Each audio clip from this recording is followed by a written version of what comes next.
Ooh,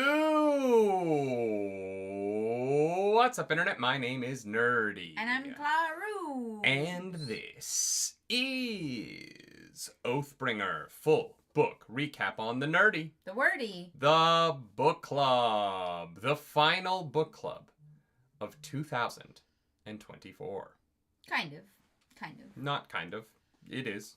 I mean, we'll definitely... We have other streams, and we're about to go through them, but this is the final book club. I was like, we'll definitely still talk about the book. But then in the first week of January, we have double book club, so... We do. We have double book club. We made a huge mistake. No, it's going to be great. We'll get to that mistake in a second.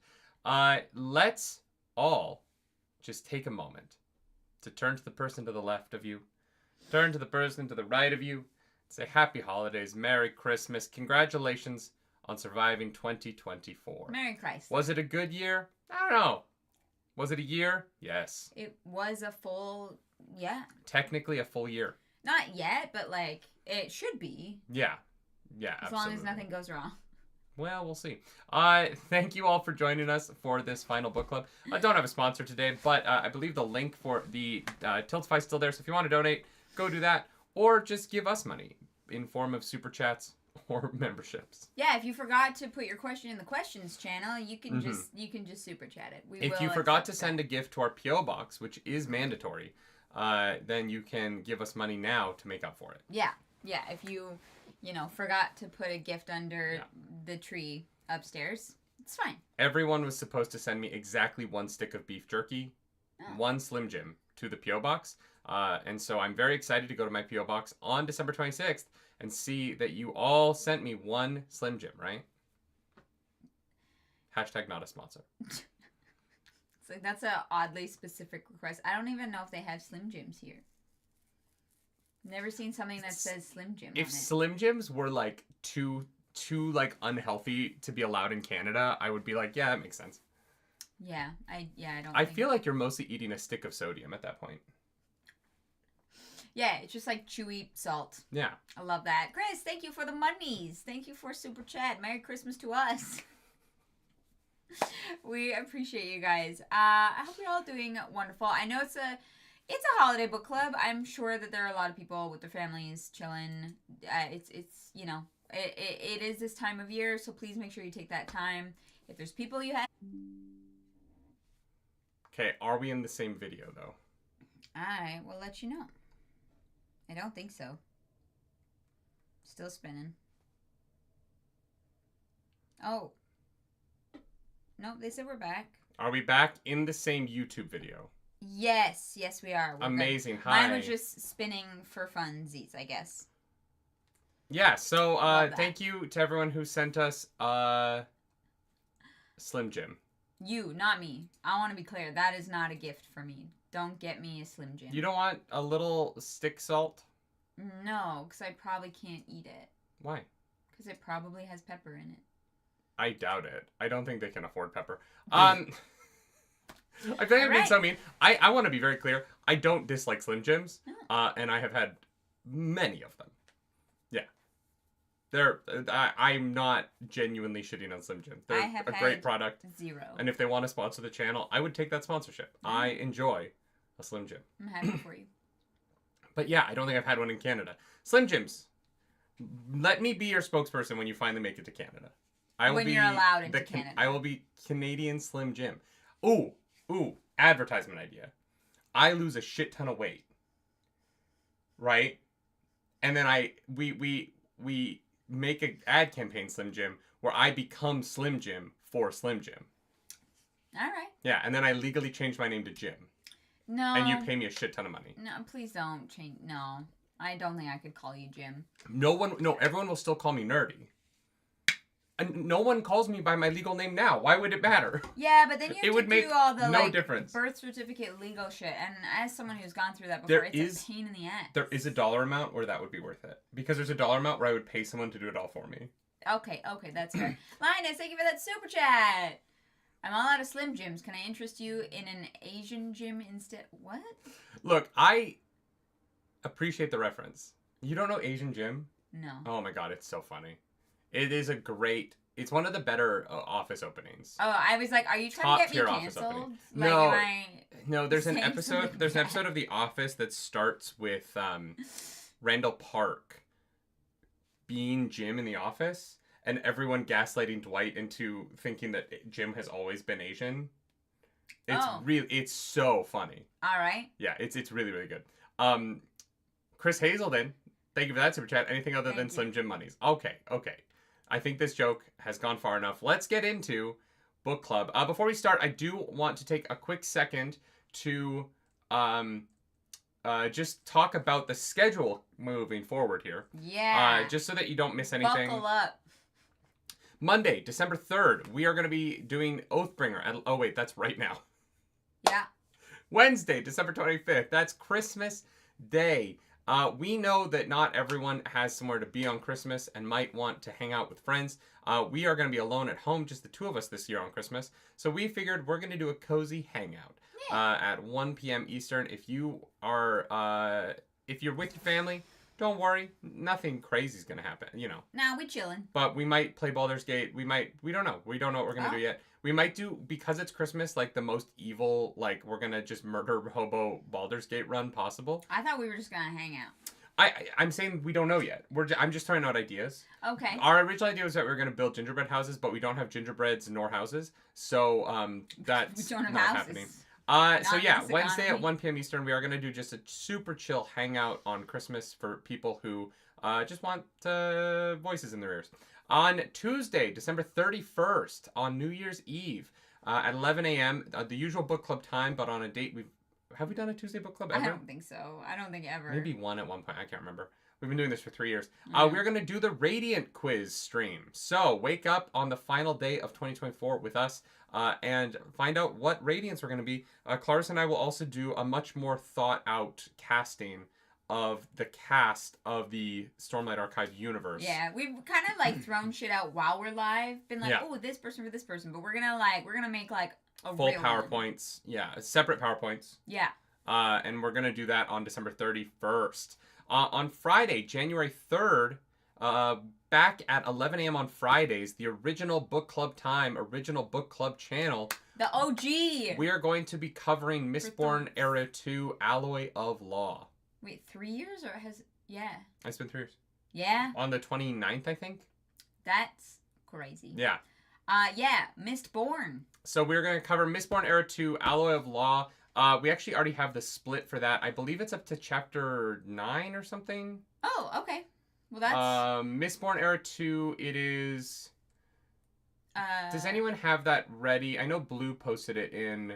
Blue is there in chat, so maybe they can tell us. Blue also says, "Damn, Canadian housing market so bad you can't even get a gingerbread house." Yeah, it's rough up here. You know what I mean? Facts. They're all being bought by China. I hate it. Yeah, chapter 9 for the first week. Thank you. Yeah, so Mistborn Era 2 up until chapter 9. We already have 3 commissions for that, but I know that you guys know what's going on in the commission channel. Also, someone commissioned the prologue. I think it was Johnny Coleman, but I thought the prologue was the free channel. So if y'all could figure that shit out for us, that would be great, because I don't want to dive in there, because I'm pretty sure it's going to be spoilers. Yeah, I wouldn't recommend it. And finally, on Sunday, 2 days after we start that, we're also going to start another book club. Yeah, new book club, guys. Double book club. You're welcome. So on Sunday, January 5th at 11 a.m., we will be, 11 a.m. Eastern, we will be starting Kushiel's Dart. Because Pretty sure. It won. It probably is still winning the poll. It was crushing the poll last time I checked. So one of our goals, if you didn't know this, one of our goals for our charity event this year was we'll do a smut book club. Oh, that's and so we put this book. We asked for suggestions. You know, like what smut do people want to see, and this was one of the ones that got put on the list. We did not realize that it was a 700-page book. And also the start of one of the best trilogies of the last 25 years, according to some people. Yeah. So when I put Smut Club, I wanted to cover I wanted to cover the Morning Glory milking farm. I wanted to sit here and make jokes about a woman jacking off minotaurs. Mm-hmm. And so I thought Kushiel's Dart, oh, it's a book about a woman who is a religious prostitute. Might be kind of like funny and have like, I thought it was going to be more like a Penny Dreadful. It's 700 pages. Yeah. So, chat, I need you guys to come up with a split for the Smut Club, because we can't do it in one book club. No. Well, I think we'll split it up into 2 again. At least. So we'll do Smut Club Sundays. For the first bit of January. For just those 2 weeks. So yeah, Smut Book Club will just be on Sunday. I don't know that we'll do a full book recap, but maybe we will. Who knows? Hey, if we have a lot to talk about, maybe. But we're gonna put a little pin in full book recap. So that one definitely shouldn't have been on the list because it's too long. But now that now that 59% of you voted for it, we will do it. People wanted it. How many people voted? I don't know. I can check. I'm so curious. Oh, I closed it. Oh, never mind. It's fine. No, it takes 2 seconds. Damn nerds with their Lord of the Rings smut. Lord of the Rings smut?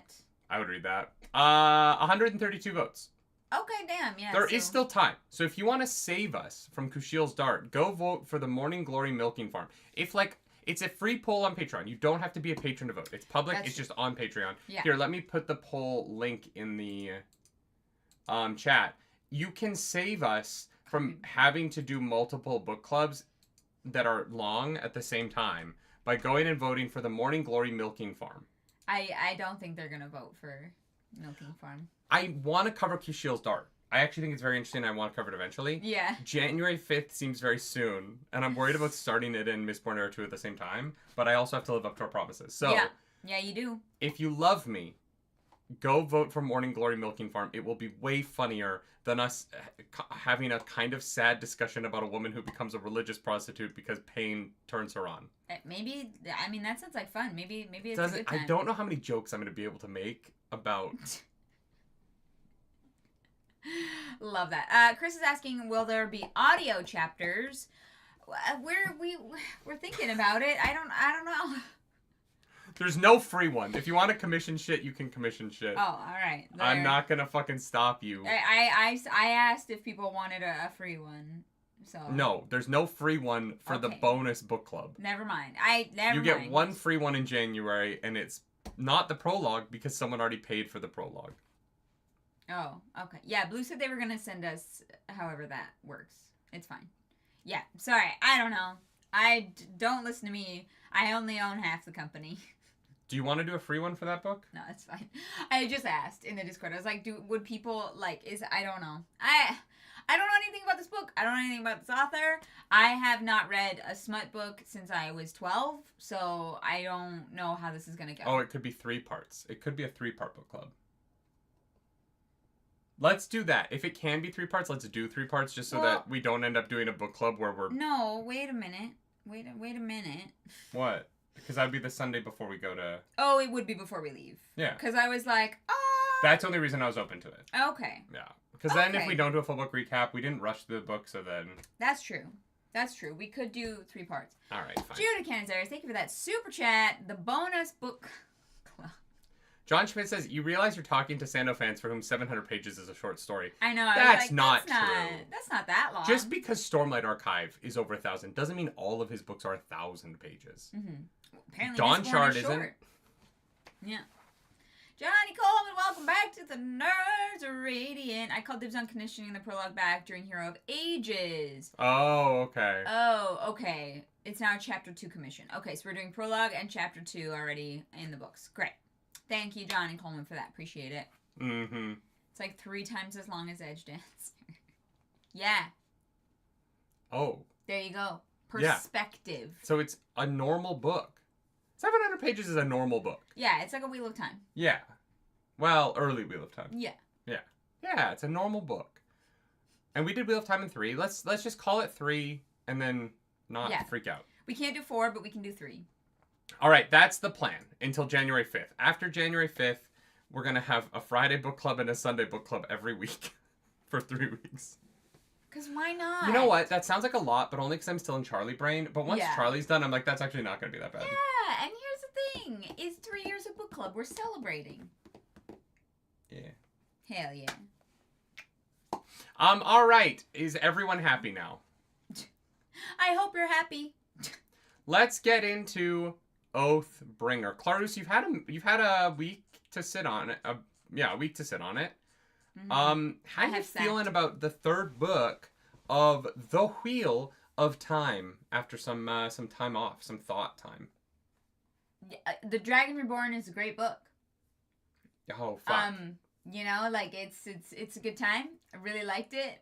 I've had, I think, more than a week. I think I've had like 2 years to sit on that one. Victor Desada says, ironically, Dart is Kushiel's Dart is longer than Alaric Law. I knew it. Funny. Fucking knew it. Oh no, and we're only doing 2 splits we're actually going to be covering Kushiel's Dart longer than Alaric Law. Well, we're actually, because we'll do a full book recap for the Mistborn book, they're going to end at the same time. Yeah. Cool. All right. Yeah. Well, I hope I love it. Honestly, I'm excited. I love both of them.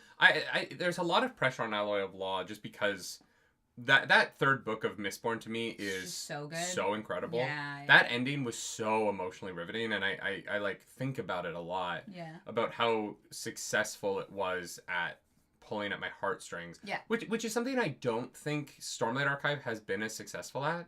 Like I don't think that the nature of Stormlight has really gone for my heart the way that Mistborn did. Yeah. And that's not a quality problem. Yeah. Different books go for different things. Yeah. But the final Empire or Hero of Ages, God, it's such a like the ending is so emotionally riveting. Yeah. 100%. Yeah, it's gonna be so interesting because I do like weirdly have kind of expectations for Mistborn, but I have no expectations for Kushiel's Dart because I just no idea. Like the smuttiest book I've ever read was True Blood, and I was 12, and that's like it. That's all I've got. Like the smuttiest books I've ever read aren't books; they're fan fictions on fanfiction.net and AO3. That is fanfic, not a book. You know what? Yeah, I don't see a difference. Oh wow. You know? Okay. All right. That's like I don't see color. Once the fan fiction once a fan fiction I'm reading is 300,000 words, I'm like, you wrote a book. It had a beginning, it had many middles, and it had an end. Brandon Sanderson book. Chris, thank you for that super chat. Yes, Nerdy, you gave me a happy ending. You're welcome. That's legal in Toronto. Yeah, you're welcome. Although you're gonna have to pay more for that one. You know, $2 ain't gonna cut it. Hey. You know, I haven't figured out my pricing yet. I'll get there. We'll make you a tip menu. Sorry, Oathbringer. Go. Not Dragon Reborn? Just checking. I mean, if you want to give thoughts on Dragon Reborn, people would probably listen to them.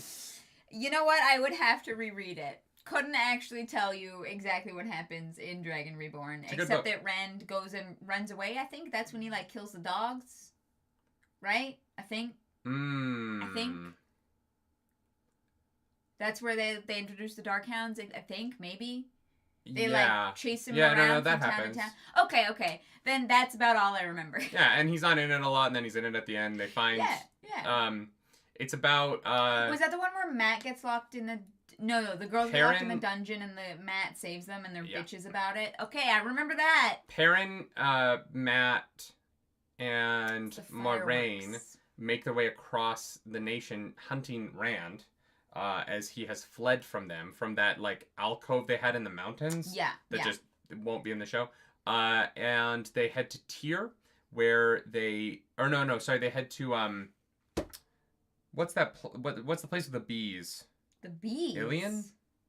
And the... Oh, yeah. Where they wear the silly shoes to stay out of the mud. And then they find out that Samael is running that joint. And so they dip out, they get chased by the hounds, and then they go to Tyr.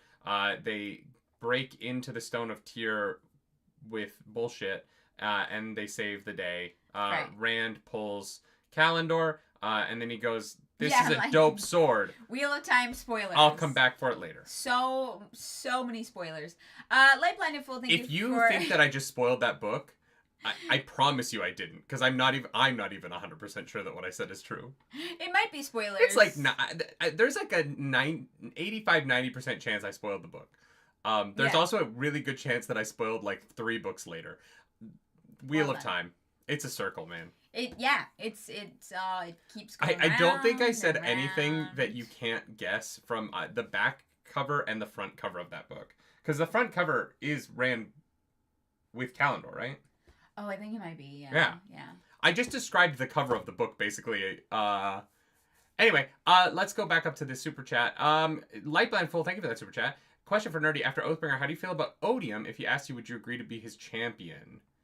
Oh, that's interesting. If he asked, would I be his champion? Here's the thing. Yeah. How do you feel about child murder? Well, no. Here's the bigger thing. I would be like, yeah, dude, I will happily be your champion because I would lose. Like, if my goal is for humanity to survive, I think that Odium's champion being a musical theater major in his 30s who's never been in a sword fight would really benefit the good guys. Yeah, okay. Or self-sacrifice. Like, I love it. Yeah, like... Yeah, you'd be a martyr, basically. It is the problem with Odium being like, hey, you're going to be my champion. And Dalinar being like, yeah, okay, I'm like 60. I've lived a good life. I'm haunted by the memory of killing my wife. I can die for the world to live on. Right? So, yeah, I would be like, yeah, me? Great. Yeah, love that for me. I would follow my own... What a way to go. I could follow my own petard for humanity. Amon petard? I could follow my own petard. It's a saying. I could follow Mio petard? Say it slowly, I'm sorry. Fall on my okay own petard. Oh, okay.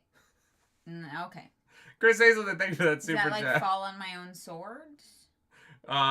Basically, yeah. Sure. Yeah.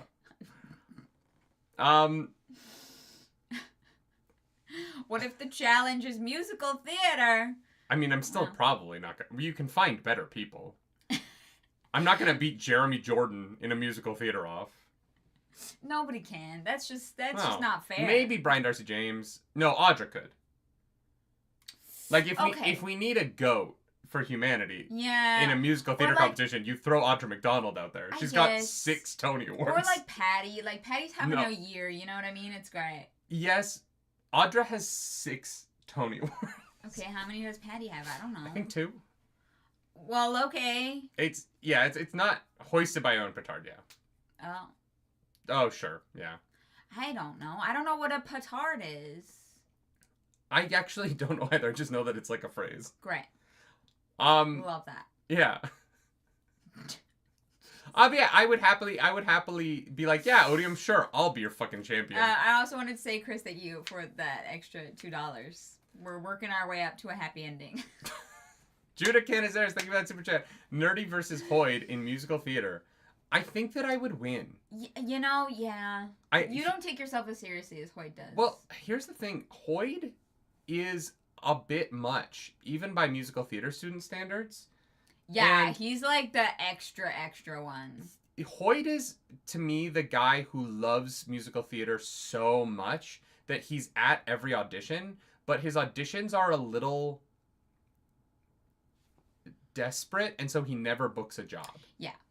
Right? Like, you kind of... One of the things about theater that you... If you want to book a job, successful at it, don't give a shit when you show up to the thing, because you'll always book the one that you don't care about. It's not even about not giving a shit, because that's a joke among theater people, but like the truth of it is, if you walk into the room cloyingly, people don't want you in their rehearsal room. Mm-hmm. You have to walk into the audition room the way you're going to walk into the rehearsal room, which is comfortable and casual.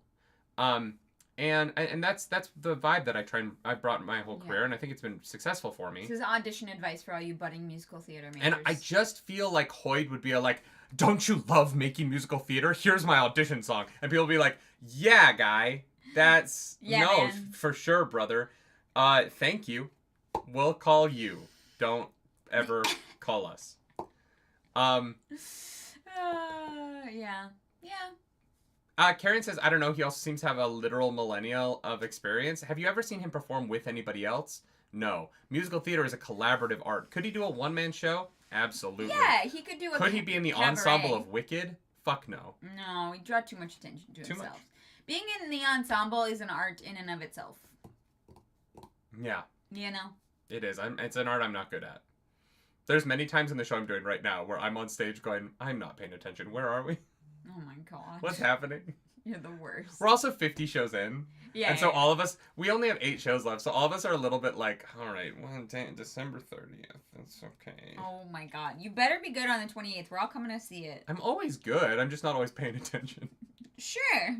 I've also definitely, the woman who plays my wife in the bucket stuff, Tiff and I have definitely fallen asleep on stage before. Oh my god. Because it's like, we have these 10-15 a.m. shows, and it's so hot under, because we're in a costume, and then the grandpa and grandma stuff over top, and then this giant, thick fucking blanket on top of us, and we're lying in this bed, and there's like a 12-minute period where we're just lying there pretending to be asleep. Yeah. And so, when we're playing the grandparents, and so there's definitely been a couple times where one of us has had to like elbow the other to wake up. Like, anyway, all right, book club.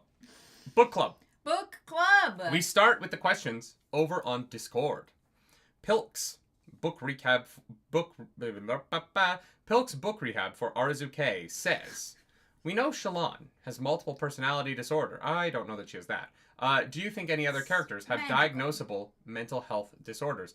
Okay, so Shallan does not have diagnosable multiple personality disorder. Well, because it's magic. Just want to be clear. Right? Yeah, there is a very different. The one thing I want to be careful about with Stormlight is not trying to make the claim that Brandon Sanderson is writing a specific real world mental health condition in his Magical creation version. of yeah. He is creating metaphors that are similar in ways, but not exactly the same. Yeah. She has metaphorical multiple personality disorder. Sure. Yeah. For sure. So I don't actually know that she would be diagnosed. Because she can be like, well, I can conjure my personalities into reality. People will be like, well, you know, the therapist is like, fuck, I don't know. Mm-hmm. I don't know how to help you with that, man. You need Hoid. Hoid is the only one who gets it. Yeah. Yeah. Having said that, as a magical approximation to comment on it, I do think he's done a good job with it. It hasn't been as icky as I was worried it was going to get. Yeah. And so I think that Shallan is a very successful interpretation of that. I think all of the characters sort of have something. I think the only one that would be truly diagnosable would be Kaladin. Like, he clearly just has depression. Oh, well, yes, because we get his perspective. And not magical depression. Like, he just has normal depression. Yeah. Like he has it's too rainy outside. He literally has depression / seasonal depression. I don't know that it's seasonal, right? Because seasons. Well, he does. No, because the seasonally affected disorder is specifically based around a lack of vitamin D in winter times. So it's not. He doesn't have.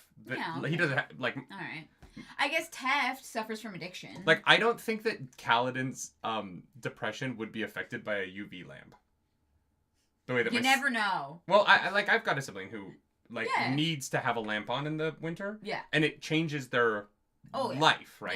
Yeah. And so I don't think that he has that. But he says during the weeping that he has a rough time. Like, it's like a bad month, you know?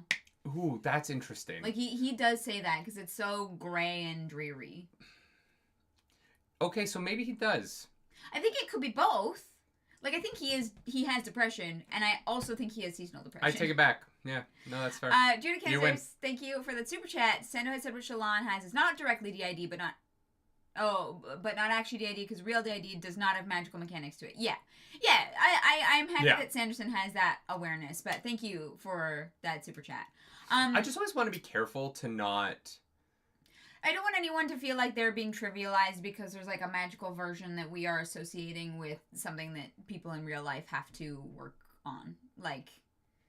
Yeah. Yeah. Yeah. It's one of those things where like drawing the like direct comparison sometimes can make people uncomfortable who are genuinely, dealing with things that but also I don't. It's really hard to write something you've never experienced, especially when you add a fantasy twist to it. And so I think that Brandon Sanderson has done enough to make Shallan's experience not explicitly DID, that I think that it is worth acknowledging that the comparison isn't that it is a comparison and not a direct one-to-one. Yeah. And I say that to say that what I think he has done with it, particularly in this third book, has been very interesting and well handled. Yeah, absolutely. Where I've accused Brandon Sanderson of maybe not handling everything perfect in the past, like autism, in Elantris. But if we're saying that Renarin has diagnosable autism in this series, I think it is handled well above and beyond better, right? Yeah, I think that the Renarin's autism, I think that whether Renarin has autism or not, I'm not 100% sure. I was diagnosed by a medical professional, and I do go out of my way not to try and diagnose other people the way that some people do on TikTok, which is gross, and just fucking don't.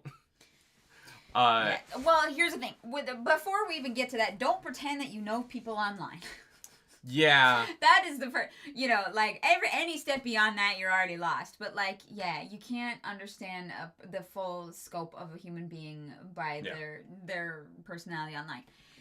We're pieces of shit in real life. And you're still here, so. Yeah. Yeah. I find anytime I go into someone's comment section and I see, you should probably get diagnosed because I'm pretty sure you have autism, I'm like, what the fuck is wrong with you? Why would you ever write that on someone else's shit? Yeah. But yeah, no, Renarin is interesting because I mostly think he has autism just because I'm like, I relate really hardcore to the way in which he struggles with relating to other people. Yeah. And I find that interesting. I just want to read out Blue Sun's comment. Sanderson has said later that she does have DID. He was uncommitted at first, but got more consultants and support to make it work. Okay. So he says it's not the same, but, it's, this magical version of it. Here's the thing. If I know anything about Brandon Sanderson, it is that, he does seem to consult with people on things that he doesn't have personal Probably because Elantris came out and people went, the fuck is this? Yeah. I have a feeling, you put out one book where people are like, hey, maybe don't do this again. And then you don't. Brandon Sanderson. You live and you learn. You can say a lot about the man. He's clearly very intelligent. Yeah. Right? He's clearly very well thought out. He's very empathetic. Yeah. Despite him being like, I don't feel, he had that whole thing where he's like, I don't feel all the things that other people feel. And I was like, I think you feel them differently, but I think that is bull. I think that I think he's a very caring person. And I think that if there was any pushback on Elantris, I'm sure he took that to heart. And it's why you see, from Elantris to now, there's an incredible amount of growth in terms of the way he cares for his characters. Yeah. And I think it's very impressive, and I've enjoyed that greatly, right? Yeah. Absolutely. Yeah. Yeah, I think if we're answering the original question, I think that you could say that Renarin quite possibly has autism, and then Teft and Dalinar have addiction. Have addiction issues, and that's kind of it. I think so far. Oh, Adolin is a fop. That's Adolin does have a major case of being a little bitch. Jesus Christ. It's severe. I don't think there's any hope for him. He's got stage 4 little bitch syndrome. Oh my god. Oh, Johnny Coleman, thank you for that super chat. I appreciate his willingness to take feedback. Thank you. Me too. Yeah. Me too. Yeah. We should learn from that. We've taken a lot of feedback over the years. Have we? Yeah, people were like, we want longer book clubs, and then they got longer. Well, okay, that's true. That is true. Chris Hazelton, thank you for that super chat. Make sure to leave a like. Like Let's that go. video. I don't know. I have a tendency to dig my heels in if someone tells me to do or say something a certain way. I'm like, no, fuck you and your mom. So. That's true. During the Wheel of Time and Attack on Titan era, people were like, you're doing this wrong, and we kept doing it. The dark days, all right? It was a bad time. All right, Code 76 says, what do you think the words of the Windrunner 4th ideal will be that Kaladin failed to say? I don't know, man. Oh, I wish I had the book here, because he says part of it. I don't know what the, Fuck, what's the first? I don't even remember the third ideal.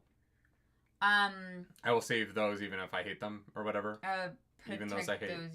Yeah. Because that's what. Because Teft does it. Because that was like right at the end of this book. Fuck. I need. I know they say part of it, but I don't want to like Google. I don't know how there's fucking 7 more of these. 7? Yeah, there's like 10 ideals, right? No, I thought there were 5.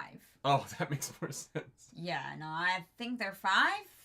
I thought the Windrunners had 10, and when we're at I will protect even those I hate at number 3, I was like, how the fuck are there 7 more ideals after that one? Maybe 4 is I will forgive myself for the people I can't save. Yeah, I like or something that I like that. Failed to save, because it had something to do with Tien. It has something to do with Tien, and I think that like forgiving yourself is one of the most difficult things to do, especially like, you know, his brother fucking died. That's horrific, right? So I think that maybe. I just love that the Windrunners, when they were setting up their ideals, were like, oh god, our entire order is going to be filled with the most depressed, like, up their own ass little bitches, and we need to convince them all to be okay with the things they can't do. I mean, yeah, we need to make it an ideal. I get that it's okay to not save everyone. Yeah. Well, you know, people. Yeah. It's. I think that if I were in a job of helping people and saving people, those would be the most difficult circumstances. Oh, 100%. Yeah. You know? Yeah, because it's like I've even like heard like firefighters talk about 9/11, and like they don't remember the people they saved, they only remember the bodies they found. Yeah. And like that is such an insane. It's just such an insane like perspective on life that I don't have. Like, you know, I've never been in a position, you know. Yeah. I've seen a terrorist attack once, which was wild, but that is wild. I don't know this story. My ex and I were leaving H&M in Times Square, and we were walking west, and a car drove up onto the sidewalk and plowed through like 20 people. And then the guy got out of the car and started shouting all this stuff, and the police took him out. But jeez. We had like waited in the door in H&M for a second because we were like dealing with something, and I was like, if we had just walked out at our speed, like we might have been right there. Yeah. It was wild. It was, and then we went and sat in Westway Diner for like 5 hours and just watched the news as they covered what we had just like witnessed in front of us. Yeah. That's wild. But even that was. I was in no way responsible for anything in that moment, right? Like I wasn't responsible for bringing care or anybody's lives, but like, so to be in a position where your only job is to save people and you're constantly pulling up people that you can't save, like that's it. I can't imagine that perspective. Yeah. Right. It's just it's truly unimaginable to me. Yeah. Yeah, and I think that's why that's why that specific thing is what Kaladin would have a difficult time saying. Yeah. No, I agree with you. It's interesting, right? Because it feels like such an internal ideal. Yeah. But that doesn't mean that it's not an ideal, right? Yeah. Yeah. I don't know. That's my guess. Judah Cancers, thank you for that super chat. Fly like a Mistborn or Windrunner, which is better? Mistborn. Yeah, just because you're in more control of when it runs out. Yeah, and if I was a Mistborn, then I'd also have Pewter, and so, like, you know, I could just be, like, Landon and chilling. Yeah, I would... You'd need metal, obviously, but, yeah. You would have to live in a world where... Well, no, but people would have to be, like, distilling it down. Like, being a Mistborn in our world would be useless, because getting pure metals in that amount would be difficult. Well, I guess if you could learn... You could probably learn how to make them... Not the alloys, right? Because the alloys have to be exact. But the metal to push and pull off of things. I don't know. I don't know how hard it would be to get, like, pure metals. I imagine it wouldn't actually be that expensive. I have no idea. Especially in our world where, like, you could probably buy it in bulk for relatively cheap. Actually, for the push and pull, I don't think the amount of metal matters. I think what matters is the amount of force behind the metal. So if it's on the ground, you have the force of the ground, like, to push you, like, off. But if it's, like... Light Blinded Fool, thank you for 5 gifted members. Hey, thank you. Hell yeah. More chapter reactions coming soon. Oh, there would be suppliers all over the place really quickly if there were a bunch of people, but if you were the only one. But True. yeah, I wonder how difficult it would be to make them. I imagine it wouldn't actually be as hard as I'm thinking in our modern world. In their world, it's hard, right? Because, like, fuck, you like, can make a meth lab in your basement. You can probably, like, make your own metals. I don't know. Yeah, I imagine you can get, like, pure ingots of most metals for. Like, what is even, like, what would be, like, what, I think the hardest part would be figuring out what the exact recipe for the alloys is, but for the pure metals, like, pure pewter, price, I don't know. Might have to, put in 100 grams of pewter is... There's no price. That's fun. I love that. Oh, 100 grams of pewter is $24. Yeah, okay. And that's a shit ton of pewter. Like, that's probably like a year's worth. Yeah. Oh, yeah. Oh my god, I'm way overthinking this. This would be so easy. Yeah. Interesting. Well, there you go. There you have it. Yeah, so, yeah, I would rather be a Mistborn. Especially because there's no high storms here. Oh my god, true. But, like, flying in a high storm with, like, unlimited Stormlight would be fun, but yeah, limited use cases, but fun. Yeah. What do you think Kaladin's fourth ideal is? I think you're right. I think it has to be something about, like, self-forgiveness or something, just because that's the only thing Kaladin wouldn't say at this point. It's what he's bad at. Yeah. I will be happy. That's his fourth ideal. He's like, nah, can't fucking do it. Sorry. Oh, or it could be something like, I will find joy even when I fail to save people.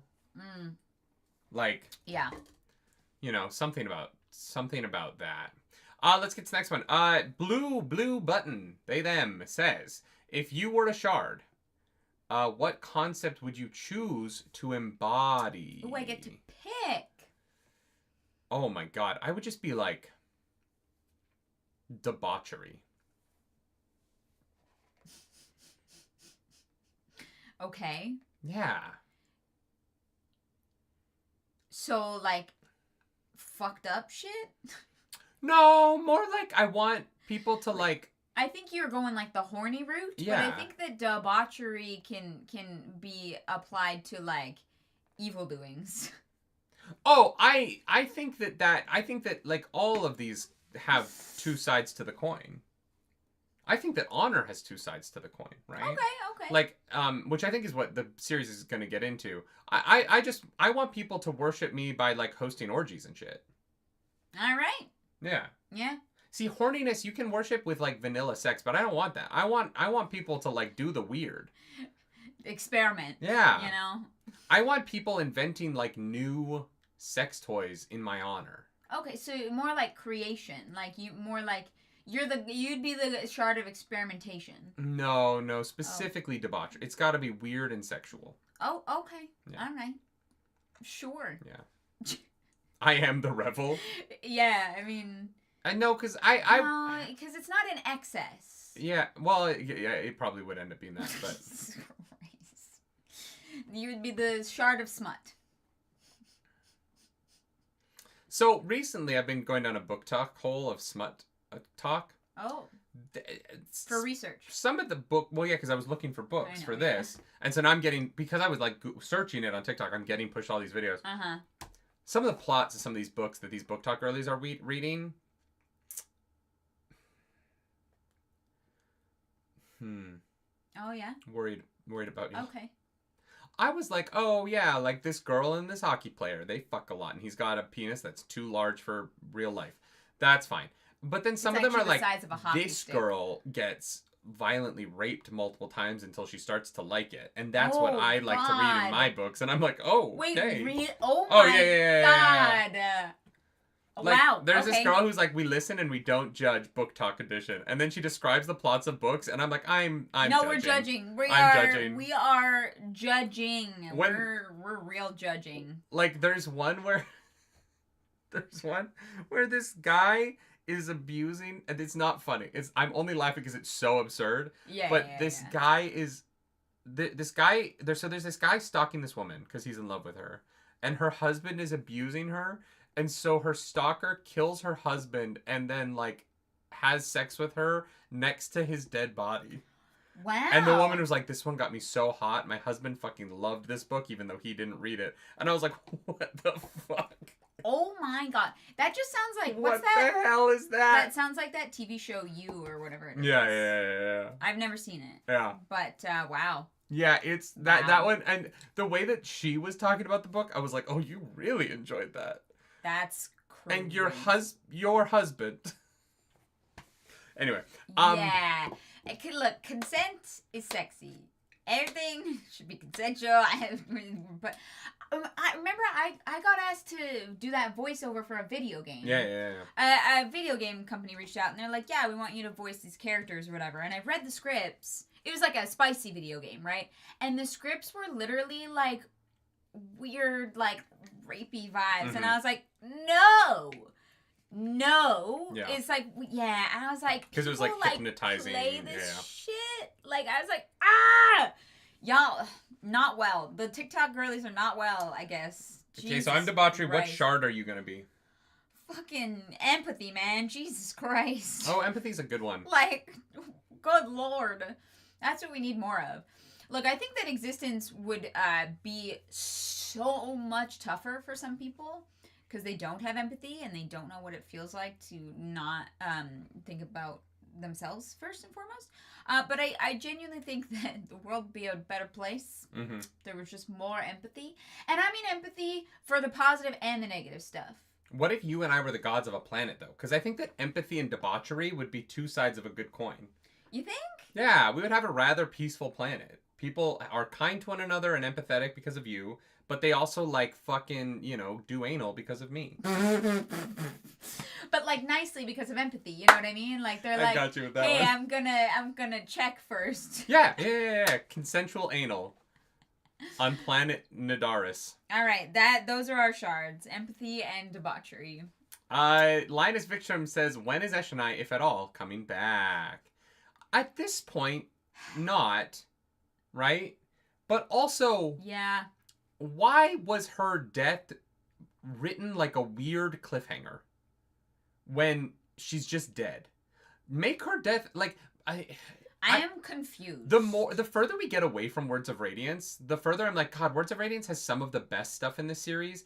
Guillermo Barros, thank you for 10 gifted subs. Yeah, thank you. Holy shit, thank you. Thank you. Merry Christmas. Merry Chrysler, everyone. Thank you. Merry Christmas to us, and also Merry Christmas to all those people who got fucking. And memberships. happy holidays to those of you who don't celebrate. Yeah. If you're celebrating Kwanzaa, Hanukkah. Whatever holiday you wanna do that, because holidays are great. Life Day was like a month ago, but if you celebrate that. Light Day was a month ago. Yeah. It figures this would be the only book club that I'm the only mod here. I'm sorry, Blue. Here's the thing. The further we get away from Oathbringer, I do think that Oathbringer has some of the coolest moments in this series. Okay. It also has some things that I think are really weird choices. And, like, not just having Eshonai's death be more of a moment. Wait, doesn't Eshonai die in book 2, not Oathbringer? Sorry, Words of Radiance is what I'm talking about right now. Oh, okay. In Words of Radiance, there's some weird choices. And I think that Words of Radiance just has a couple of odd decisions in it. And one of them is having Eshonai's death be that she falls off of a cliff in armor that should survive that. That makes you go like, oh, so she's gonna be alive. Well, Dalinar survived a fucking avalanche in his. Yeah, right? Yeah. And so, I get that her armor was broken a little bit, and like, but we're dealing with these characters who in Sharpblade have survived these impossibilities. And then for her to die off page drowning in her armor, just it feels like kind of a weird letdown in terms of, guys, I know she drowned. I just said that. But for that to happen off page and then to just be found in an interlude later, it was just a weird, I think it's a weird choice. Yeah. Like, I think that, like, one of the ways in which I think Stormlight Archive is not hitting the emotional beats as hard for me is that there's a lot of stuff like that does happen off page.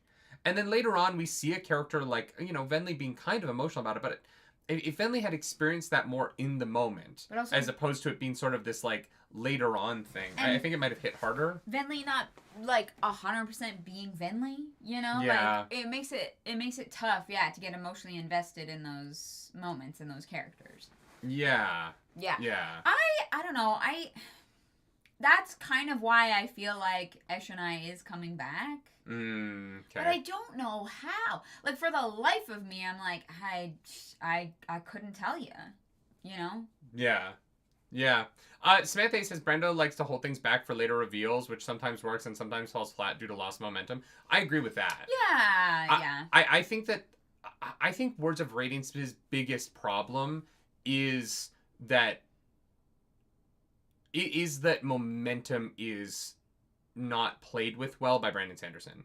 I think that he created incredible moments, and he didn't do the best job of ramping into them and scaling back from them to make them as satisfying as they could have been. Right? I say this with the fight, with the fight with the Shardbearers, where I'm like, if Brandon Sanderson had just not followed the hype of Adolin having to fight for Shardbearers, with Elhokar being like, well, technically 2 other people can join, I think that I would remember that fight more fondly. Yeah. But what I remember is, oh my god, this huge Adolin moment, and then a really weird exposition-y Elhokar reveal that it's actually not as dangerous as the hype that I just felt.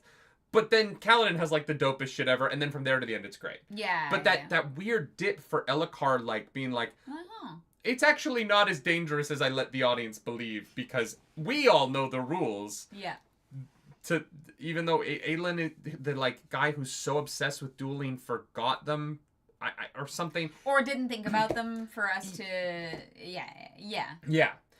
It just that weird dip. There's just a few moments like that in Words of Radiance, and I think like if those were tightened up or foreshadowed or just played out a little bit differently, I think I would actually like Words of Radiance more than Oathbringer. But I don't think Oathbringer has any of those moments. Well, I think the rise into each of the individual climaxes in Oathbringer, and the fact that there are more individual climaxes, like the Midnight Mommy at the end of part 1. Yeah. I just think Oathbringer... For me, I wasn't sure Oathbringer would beat out Words of Radiance for me, because the highs of it were so high. It was more of a this, whereas Oathbringer was like fucking, cruising at a high level. But it's still, Oathbringer still had, not from a quality-wise. Yeah. The quality was always very high. But the build-ups and fall-downs of Oathbringer, and some of them are the fall-downs are cliffs. Yeah. Because of the way they hit. I just think that it's stronger structurally. Yes. Even if Words of Radiance maybe has better moments narratively. 100%. The structure of Oathbringer is so fantastic to me. Yeah. That it allows for like the ride of those moments, I think, to hit better. Yeah. Even though the Words of Radiance moments might be cooler moments individually, I think that Oathbringer it has the most solid foundation of any of the Stormlight books to me. For sure. And so I think that I like the house more because the foundation is so good. Yeah. Even though I think like Words of Radiance has the best master bedroom. Okay. You know what I mean? You're like that. It's got a nice tub. Yeah. But that is kind of where I'm at with it. Is like I just think that Oathbringer's whatever. I don't know if Brandon Sanderson outlines or I don't know what his process is, but like it just feels like. From outline to final draft, Brandon Sanderson is getting better with each Stormlight archive to me. Yeah. In maintaining the integrity of the outline in the final draft. And or whatever his version of that is. Yeah. And so it's why Oathbringer is my favorite. But like there are moments in Words of Radiance that are just so cool. For sure. And so cinematic. And I don't think that I don't actually think Oathbringer is as cinematic as Words of Radiance. Yeah. Even though there are some really cool moments with the Thunderclass and stuff. Yeah. Johnny Coleman, thank you for that super chat. Hey, Ash and I drowned. What? Sorry, headphone users. Yeah, I don't know. Ash and I is definitely a question mark. Mm-hmm. Fox asked, if you had to live in a world where one shard ruled over, what concept would you want that shard to embody? Oh, what concept? Compassion. Yeah, that's pretty good. I just want people to get along. I feel like that girl in fucking Mean Girls where we can bake a cake out of fucking rainbows and shit. And... What about, like, Euphoria? I think that could get dangerous real quick. You know? Equity. Equity. Sure. Justice. No, then you have to actually Justice outline. Is fucked. Yeah. Like Justice has the same problem Honor has. Yeah. Honestly, I feel like on its own, Cultivation would be pretty good. Cultivation seems like a strong one. I think Compassion though is a pretty strong contender. Yeah. Because if you just understand and are compassionate to the people around you, then you don't have billionaires. You know? Yeah. Problem solved. What would be a fun one that's like maybe not perfect? Like, I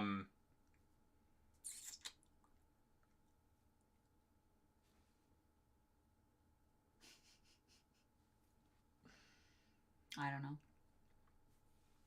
Yeah, I don't know. Yeah, I like Compassion. Okay. Yeah. I also like Debauchery. We know that, yes. Jim Slady, Discworld Enjoyer, says, 3 questions back to back. Here we go. Thoughts on Renan being blocked out from Odium's future sight, and why is this? I don't know what you mean. I think they're referring to the text about Renarin being like hidden when Odium shows up to Taravangian. Like Odium can't read the part. I think. Yeah, I think it's dumb. That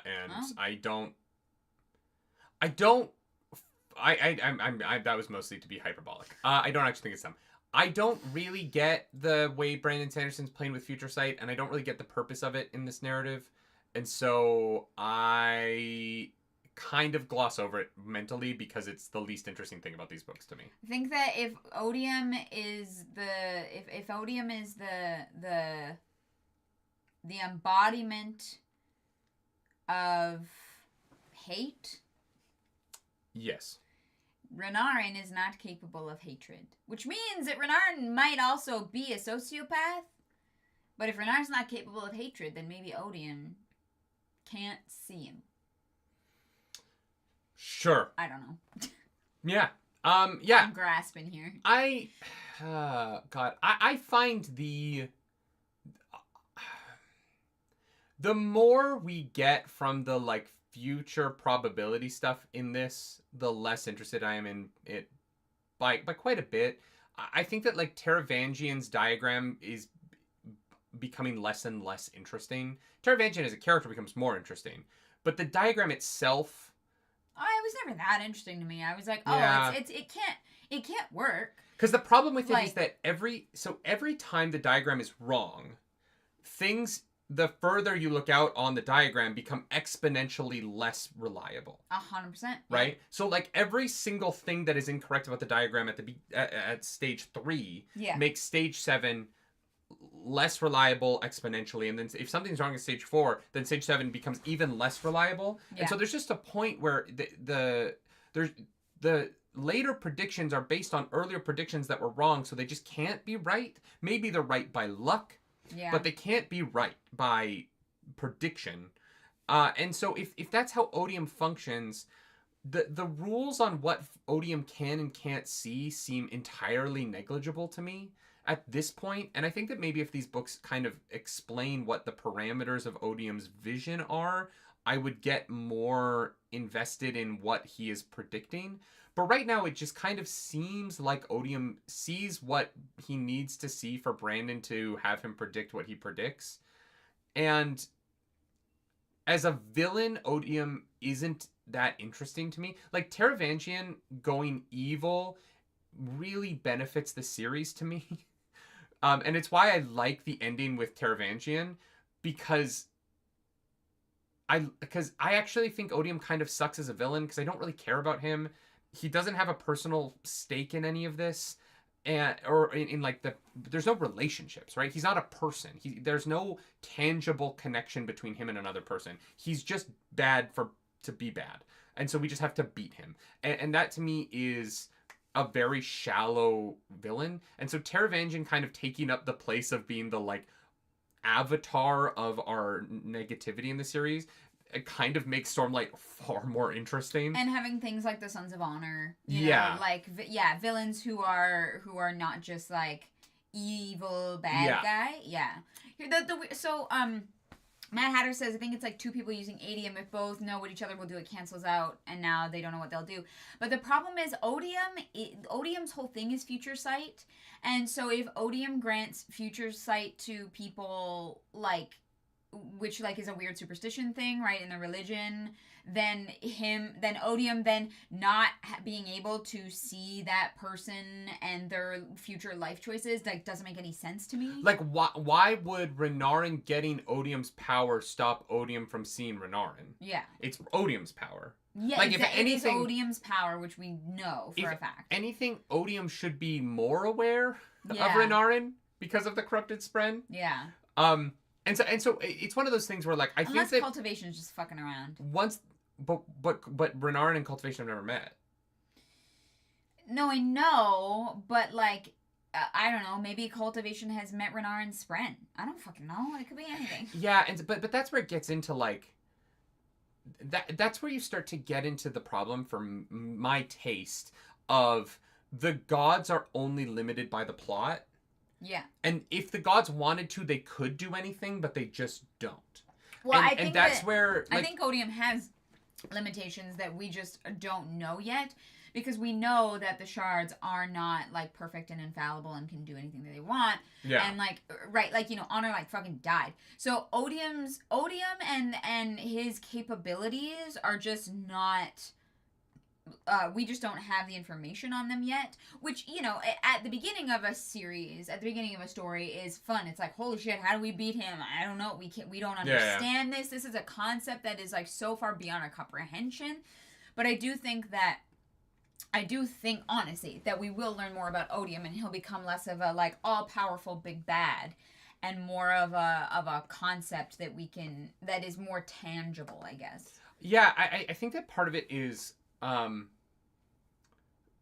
part of it for me is, hey, we're over 3,000 pages into this series. Yeah. And it's still, I think that the way in which Brandon Sanderson wants to hold back these secrets and constantly have these reveal moments sort of pushes the books into feel like you're always reading a prequel to something else. And not that that's bad, and it's not like I like the book. I think Oathbringer is fantastic. But it is a different feeling.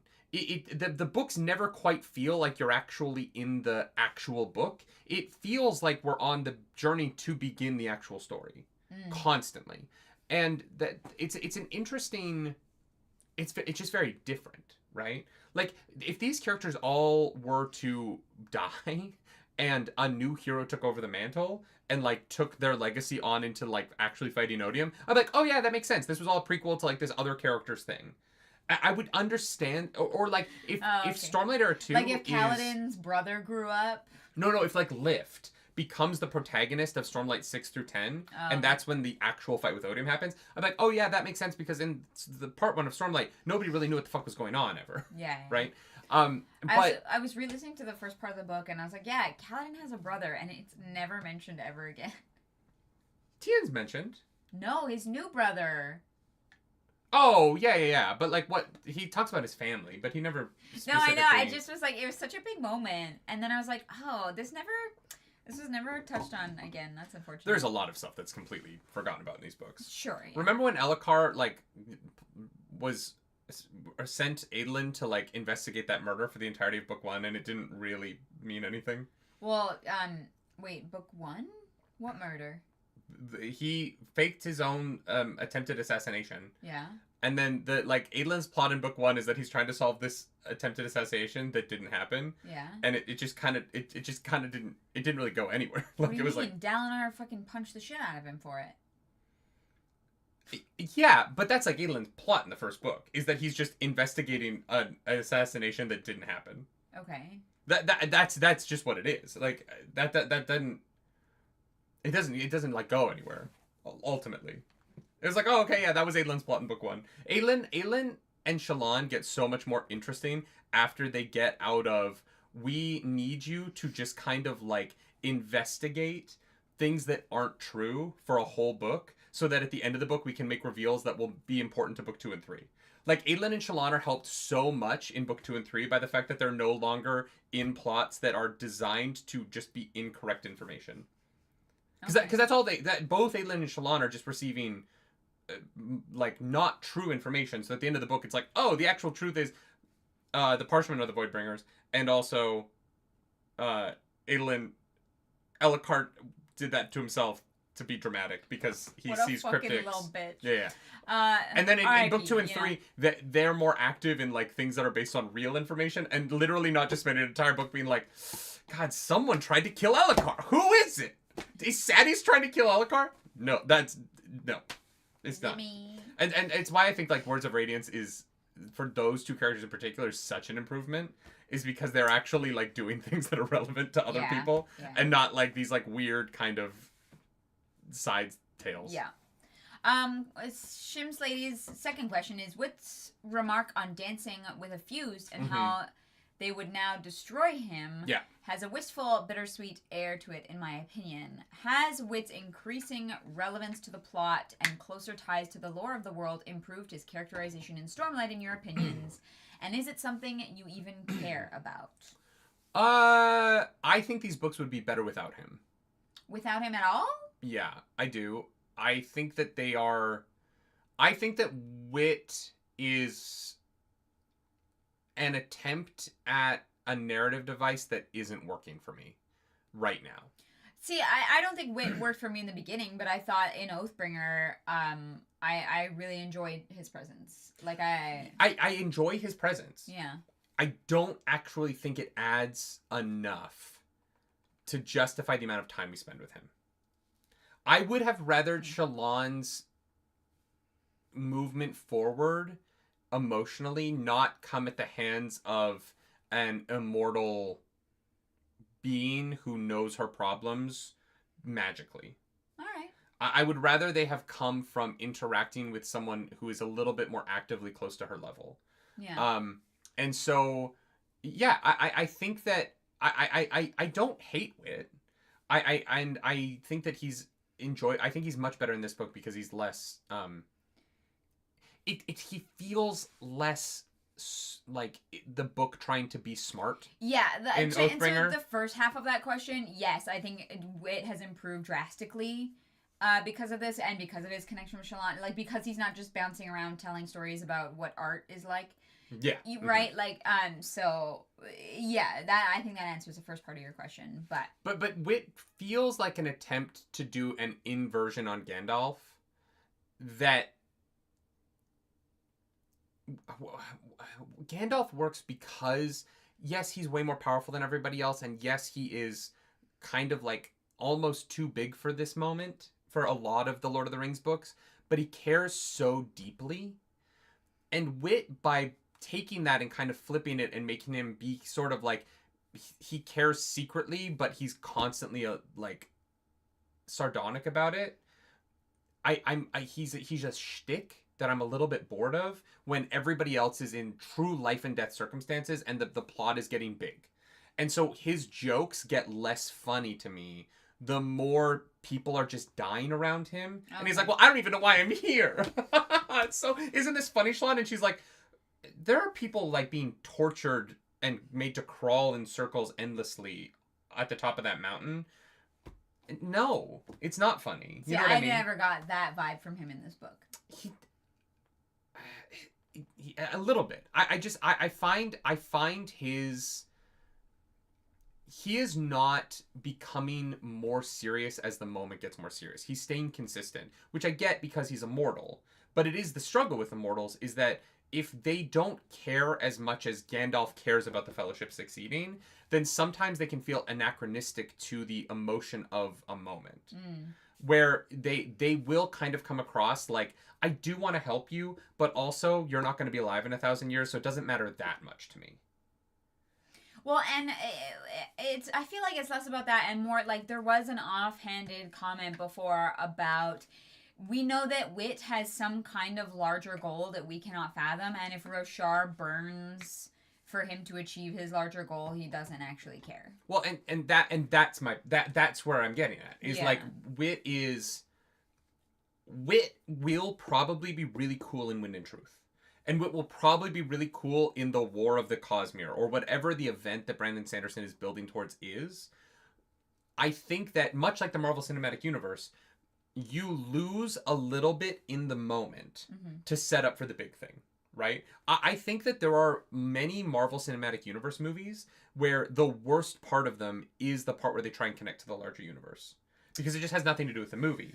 And the best Marvel Cinematic Universe movies are the ones that do the larger connections without losing the moment. Yeah. And I think that Wit is sometimes really good in the moment, like with the Shalon stuff in this book. Yeah. As much as I wish that had come from a little bit more of a natural kind of connection between a real person and not this guy she's met twice who just magically knows everything about her.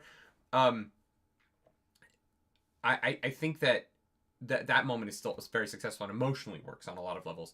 I think that there are times where it feels more like Wit is like, and when you get through these books, don't worry, the continuing adventures of Wit are going to be really interesting. And that's fine to me. That those moments are less successful. Yeah. But Wit giving Kaladin a flute. Like, okay, did that matter at all? Not yet. It seemed I like don't this think- like thing. And I was like, oh, Kaladin's gonna have to like learn to fly with music or some it's gonna shit. cure his depression. Literally just like It's actually that, the ocarina. I'm almost and certain he's gonna summon a horse. He's that- gonna get a Rashadium. I'm almost certain that flute is gonna show back up.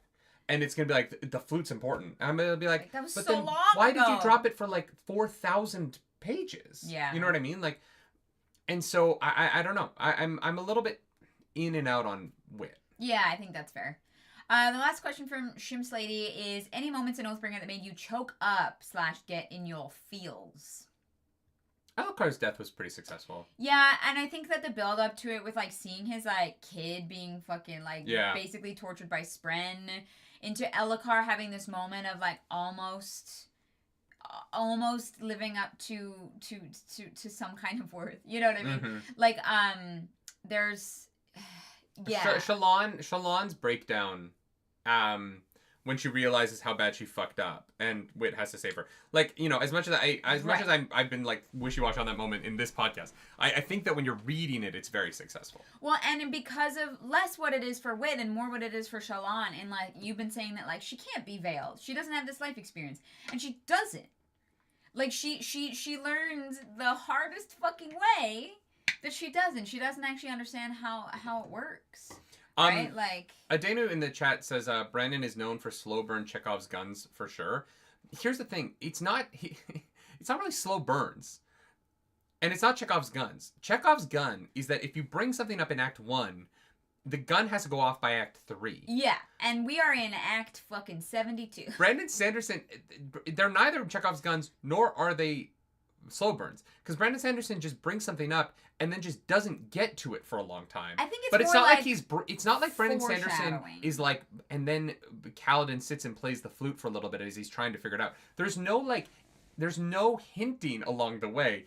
It is just in this chapter something is brought up, and then 137 chapters later, we hear about it for the second time. So, Adana, the difference between the earrings and the flute, for example, is they have not mentioned the flute in like 500,000 words. The earrings? So Vin's earrings, remember? That wasn't a Chekhov's gun. It was just an earring. What do you mean? Okay, no. A Chekhov's gun has to be that the audience... Okay, no. A Chekhov's gun is an item that the audience understands what it does. That item has to do what it does by the end of the story, right? Yeah. We all understand that a gun shoots. And so the gun has to shoot something or be shot by the end of the thing. Yeah. Introducing an item and then it doing something that the audience doesn't see coming later isn't a Chekhov's gun. That's a different concept. A Chekhov's gun has to be that you put something that is a huge momentum shifting item or plot device or something into the story that the audience understands. The entire concept of Chekhov's gun is that the audience has to understand what that thing does. Yeah.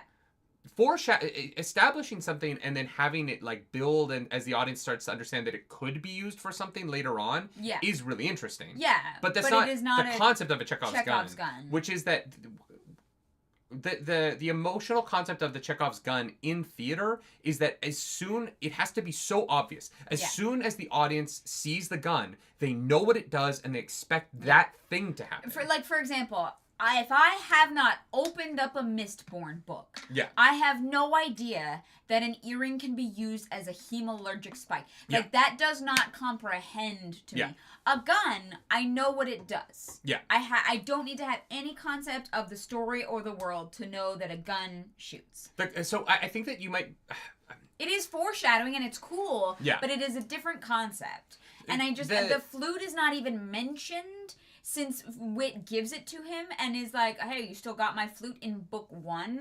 Like, it has been 2 full books where this flute has not been mentioned, whereas the earring was, like, constantly mentioned because it mattered to Vin.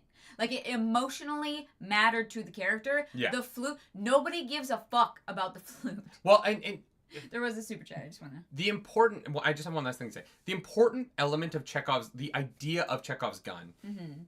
Isn't that something has to happen eventually. It's that when you reveal something early in a story, you are creating an expectation in the audience. So if you introduce an item that doesn't create an expectation in the audience, it can't be a Chekhov's gun.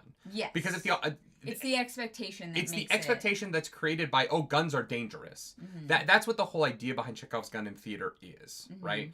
It's not just that you introduce something and then it does something later on. It is about what the audience is first thought is when that thing gets revealed. Yeah. In that particular thing. Yeah. It's just that it's kind of important to that concept. Yeah. Sorry, what was the There was a super chat. I want to make sure. Blimbus. Thank you so much. Thank you for the super chat. Oh hey, a book club. How fitting since my copy of Wind and Truth arrived today, which I definitely bought solely because of Nerdy's glorious review. Look at you, an influencer. Look at me. Brandon Sanderson, I want royalties. Oh my god, hilarious. I think that makes sense. It is definitely foreshadowing and it's definitely a cool concept, but in terms of Chekhov's gun, it is a separate literary device. Yeah. Yeah. Okay. We were answering the moments that got us choked up in our feels, and I think the Elakar one is definitely the big one for this book. Okay, Seth Butler. No, we have to get this right. Seth Butler says it's about drawing attention to something unimportant that will be important later, nothing to do with knowing what's going to do later. No, that's not what Chekhov's gun is. True. Chekhov's gun is, if the audience sees a gun, they know guns go off, and so that gun has to go off. Yeah. Right? It's not about drawing something to... It is not about drawing attention to something unimportant. That is a different concept. The idea of Chekhov's gun is specifically that if you introduce something that creates an expectation in the audience, you have to satisfy that expectation narratively. It is not about drawing attention to something unimportant. Guns are the most important thing you can put on stage. This specific thing that is related to Chekhov's gun is that if you introduce something that the audience understands, that thing has to happen. Or else the audience will leave the show disappointed. if you introduce something that the Yeah. audience doesn't understand and nothing ever happens with it, the audience doesn't leave disappointed because they never knew what it was supposed to do. This is a really important distinction. The definition is a narrative principle where an element introduced into a story at first seems unimportant but will later take on a great significance. That's not true. That is from Toronto Film School. Okay, that's not what it is. Okay. And it's really important that you understand that that's not what it is. But then Scribophile says it is a different form. It is foreshadowing, but it's a different form of foreshadowing. Okay, so yes, Chekhov's gun. Okay, here's the actual full thing. Chekhov's gun is a plot device that immediately draws attention to something so that the reader knows it will be important later on. Okay, that also not a good description of it. Guys, this is writing 101, and it's really important. Chekhov's gun is specifically about introducing something that the audience will leave the theater confused why you introduced it if you don't do something with it. If Finn's earring, the entire series, had just been a connection to her mom, you wouldn't have left Mistborn going, wait, but what about Finn's earring the whole time? It's weird that was never important, right? Like, it just wouldn't have mattered. But if you introduce a gun in a play, the audience will go, why the fuck was the gun in Act 1 if it was never brought up again? They're very different concepts. I unfortunately think you're wrong. I am not. Every website. But here's the thing. Like, I've read Chekhov. I've done Chekhov on stage. I understand the concept. It's really important that it is about what the audience... It is about not introducing something and the audience leaving and being like, why didn't that matter? That is what Chekhov's gun is. I understand. It is not just introducing something and then doing something with it later. That is just fucking plots. That's fucking everything then. That is every magic system. Like, if that is Chekhov's gun, then that's fucking everything. The definition is if you draw attention to an extraneous component or particular detail. No, because it's not extraneous. People are just fucking don't understand simple concepts. It is the reason why it is the gun is because the gun is the most dangerous thing you can put on stage. An object, detail, character that appears near the beginning of a story does not seem important but becomes important later. This is dictionary.cambridge.org. I know, but that's just wrong. Like, that isn't... You can't just say it is any time you introduce something that will be important later, because that's fucking all writing. That's... Because then every single thing ever would have Chekhov's gun in it. And that's just not what it is.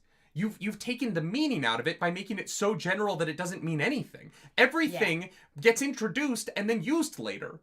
That's every book. Yeah. At the point where the definition of Chekhov's gun is something is introduced and then it comes back, that is literally everything in every novel ever. I'm gonna lose my fucking mind. Yeah. That means nothing. But that's what's crazy about this. They brought a spoon out and then they ate fucking yogurt with it. I guess the spoon was Chekhov's gun. I don't fucking know. Like, that doesn't... Oh my god, I'm gonna lose my mind. Dictionary.com, we need to have a goddamn conversation. Chekhov's gun is so important that you understand it as a writer, because it is about not introducing things that are going to create bad expectations from your audience at later points in the story, or leave them wondering why it was brought up if it never mattered. It is not about introducing something and then using it later. That's just everything. That is fucking everything that you can put into any story, because everything has to be introduced before it can be used. That you can't just say that everything is Chekhov's gun. Or else nothing's Chekhov's gun. No, I am going to lose my goddamn mind. Okay, I'm sorry. I'm done. There was a thing that we missed.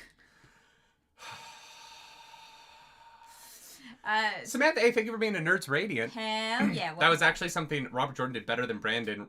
Rand played his flute throughout the series and often felt bad about losing his, if I recall correctly. Oh, yeah, they both had flutes. I forgot about that. Yeah. Maybe the flute is just a reference to Rand. That makes sense. That would actually be very funny. Yeah. Yeah.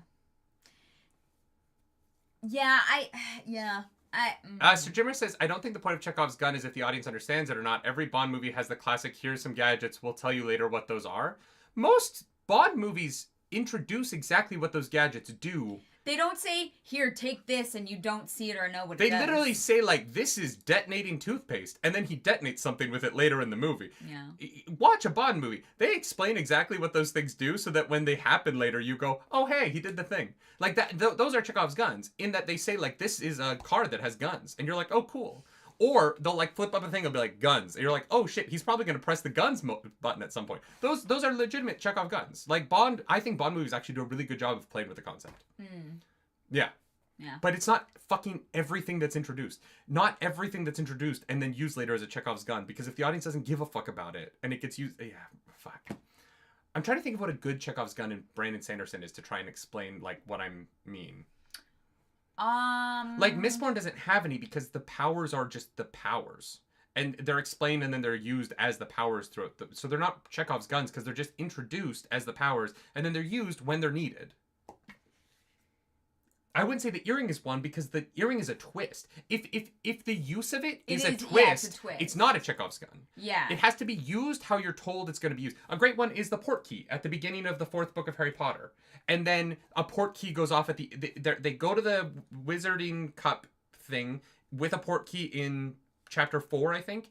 And then they use a port key in the end of the book to get to Voldemort, right? Yeah. That is a great example of like, oh, there's definitely going to be a second port key in this book. It wouldn't make sense to introduce this concept at the beginning of the book and then that never come back. So the Warbreaker statues are not one. The Warbreaker statues again are a twist. No, that's a twist. Yeah, again, where not you're like, oh, I don't have a concept of that these statues can like come fucking alive. You know what I mean? Like that. So that would be a twist. And not... You know what? I think that there aren't any.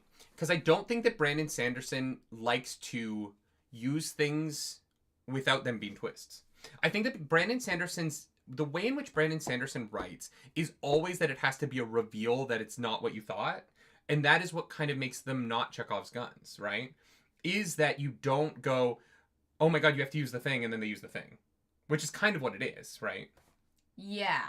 I think that Brandon Sanderson's writing being so twist heavy means that the audience is almost trained, especially if you read a bunch of his books, to not be very anticipatory of what the use of it is going to be, because he's going to come up with something.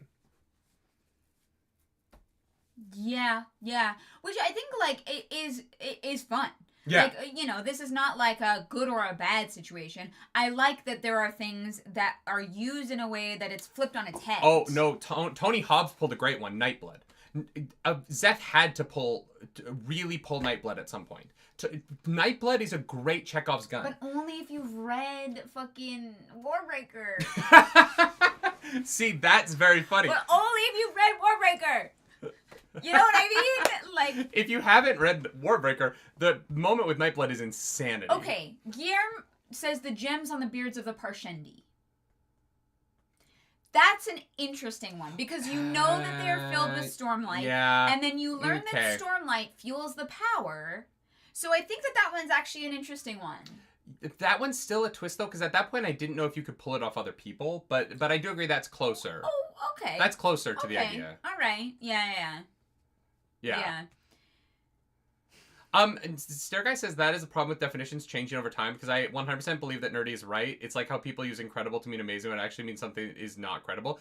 But here's the problem. What? That from what I can see on the definitions on like dictionary.com, Stairguy, is that what the definition has become is meaningless. It's just foreshadowing. Like, yeah. So like it's just writing books in order. It's just reading books from beginning to end. Like, they've made Chekhov's gun just anytime things exist in stories. Yeah. And that's exhausting to me. It's so watered down. Like, the important thing about Chekhov's gun is that when a gun is introduced on stage, the audience goes, oh shit, somebody's gonna get shot. It's that feeling. It's not actually the resolution that's important. It is the important thing about Chekhov's gun is that when you bring the thing out, the audience has an emotional feeling immediately to it. And that's why you have to satisfy that feeling later, because the feeling exists. If the feeling doesn't exist when the thing is introduced, then the Chekhov's gun of it all doesn't matter. Yeah. Because then you're just telling stories the way stories are told, right? The Chekhov's gun is about the feeling that happens when a gun comes on stage and you go, oh, someone's gonna get shot at some point. Oh, Blue Sun says light song using his breath could count. Because we are introduced at the beginning of the book that the gods all have a singular breath, right? That is a great one. Yeah. No, yes. Yeah. That is a great one. That Yeah. that a god will die using their breath at some point in that book. That is a Chekhov's gun. Because as soon as you understand that a god is going to die, you set up that concept. Yeah. You know for sure that a god is going to do it at some point. Yeah. I think that one might be. That and Nightblood are maybe the two best examples of Brandon Sanderson using the concept. Because you have an emotional connection to, someone's going to die when they use their breath, but it's going to save somebody. Yeah. So it has to happen. Yeah. That is the best example in Brandon Sanderson to me. Yeah. 100%. Because it has the same feeling of someone's going to die because the gun is out. Yes, exactly. Yeah. I'm glad we got here.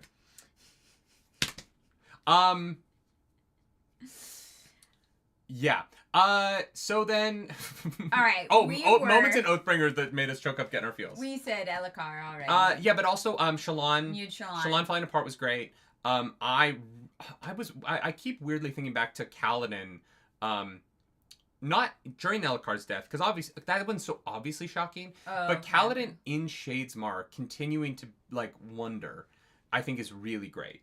I think that it's weird because it really like the pacing of the book gets a little bit funky there, but I think it is worth it for how Kaladin goes mentally during that section. Yeah. Okay. Yeah, that's fair. Yeah. Yeah. Skeptical Mario asks, what scenes from Oathbringer would you cut to make room for a wedding chapter? I know I just said this. I would make the Shadesmar stuff shorter. Shadesmar stuff could definitely be shorter. I didn't need them to go to a place to go to a place to go to a place to go to a place. Yeah, for sure. I think that the lighthouse scene could have been in Celebrant, and like that could have been condensed. Yeah. I didn't need them to get to a lighthouse to have a vision to go to a city to run into the fuse to go to a boat to get, you know what I mean? Like I felt like there was a few too many locations in Shadesmar that were dependent on. Yeah, they could have just gone like to one place in Shadesmar, maybe hit the tower on the way, but I actually don't really think that the tower and the fortune tower? Thing, the lighthouse, sorry. That's what I'm saying. Could have just that could have just been the lighthouse at Celebrant. But also, I don't even know if you actually needed the lighthouse. Well, no, chapter. but you did. You needed him to have the vision to have the conflict of do we go to the Horneater Peaks or do we go to Thalena? But they couldn't go to the Horneater Peaks anyways because they have no way to get there, and they know that the fucking Voidspren are all around anyway. So it was already like right, but they didn't. They had no idea that they needed to go to Thalena, and that's what gives them that information. Oh, I so thought it was also the nearest Oathgate. Now maybe I'm wrong, but I thought it was also the nearest Oathgate. Oh. And here's the thing, maybe I guess you needed that scene for Azure to not come with them, but like that's just kind of. Anyways, Shadesmar stuff definitely condensed for a wedding scene would be great. It's not even that I need the Shadesmar stuff to be shorter. I just feel like the Shadesmar stuff was more about just going from place to place to place to place, and not enough about it being like plot driven. Yeah. You know what I mean? It was just sort of like location driven, which is fine. What else would I cut from Oathbringer? Maybe clean up part 2 a little bit. But I don't know. Honestly, like. I think part 1, part 3, and part 5 of Oathbringer are all really solid. I think it's just part 2 and part 4 where I think that there could have been a little bit of editing, but Aiden says people wanted to know about Shadesmar. I understand that people wanted to know more about Shadesmar. I think that it just could have happened in a way that felt more character-driven, unless sort of like the characters stalled out so that we could have explored... Yeah. I'm trying to think. It's sort of... I think that exploring Shadesmar with a goal in Shadesmar would have been more interesting than watching our characters go through Shadesmar constantly only talking about leaving Shadesmar. And I think that might have been what made it feel like it just was sort of like a series of locations, is because our characters didn't really care and we didn't really learn... I think that the... Michael says, yeah, like the story changes gear to world building, which is fine. I don't hate the world building. I find Shadesmar really interesting. But I think that... But allowing the characters to care about Shadesmar instead of them being sort of like they almost feel uninterested in it, which makes it hard for me to feel super interested. Like I almost wish the characters had gotten really intensely into what the fused goals in Shadesmar were and why that was going to affect their real world fight. Because I feel like it is more important than the book makes it out to be. And I think that I just think there's a way in which they could have there's a way in which it could have felt like they get really invested in why the Fused are taking over cities in Shadesmar. And so we learn about Shadesmar through them caring about it and not incidentally in them wanting to leave it. Yeah. Yeah. I just wanted that wedding, okay? Yeah, I just, like, if they had just landed there and then been like, wait, the Fused are here too, we have to know why. Yeah. Then suddenly, the like, pacing of part 4 becomes, oh, we need to be here. There is something important happening here too. Yeah. This is going to be the next Kolinar. And then suddenly there's a drive under part 4 that isn't just like, oh my god, how long is it going to take on this ocean? Oh my god, how long are we going to be at this lighthouse? Because that's kind of what Adlin's feeling. And so you pick, but if Adlin had been like, we need to interrogate it, we need to find out why the Fused are here, we need to here, I think it just would have, the pacing would have felt a little bit more like a continuation of part 3 and less like and now for something completely different moment. Yeah. Also, the problem for me with part 4 is also, while they're frustrated because they're stuck there, Dalinar is not doing things because he is like magically unable to, because he's having memories of things that have already happened that we already know happened. Like, we know his wife died. We don't maybe know the exact moment of it and like him killing her. But by kind of part 4 kind of stopping the book to do, they're frustrated, they're there, and Dalinar is just kind of useless and Navani's frustrated about it. It just, the pace of that whole section felt lessened compared to the rest of the book. Yeah. Yeah. Even though all those things are interesting, they're just not tight. Yeah. I don't know who asked that question because we are in streamer mode.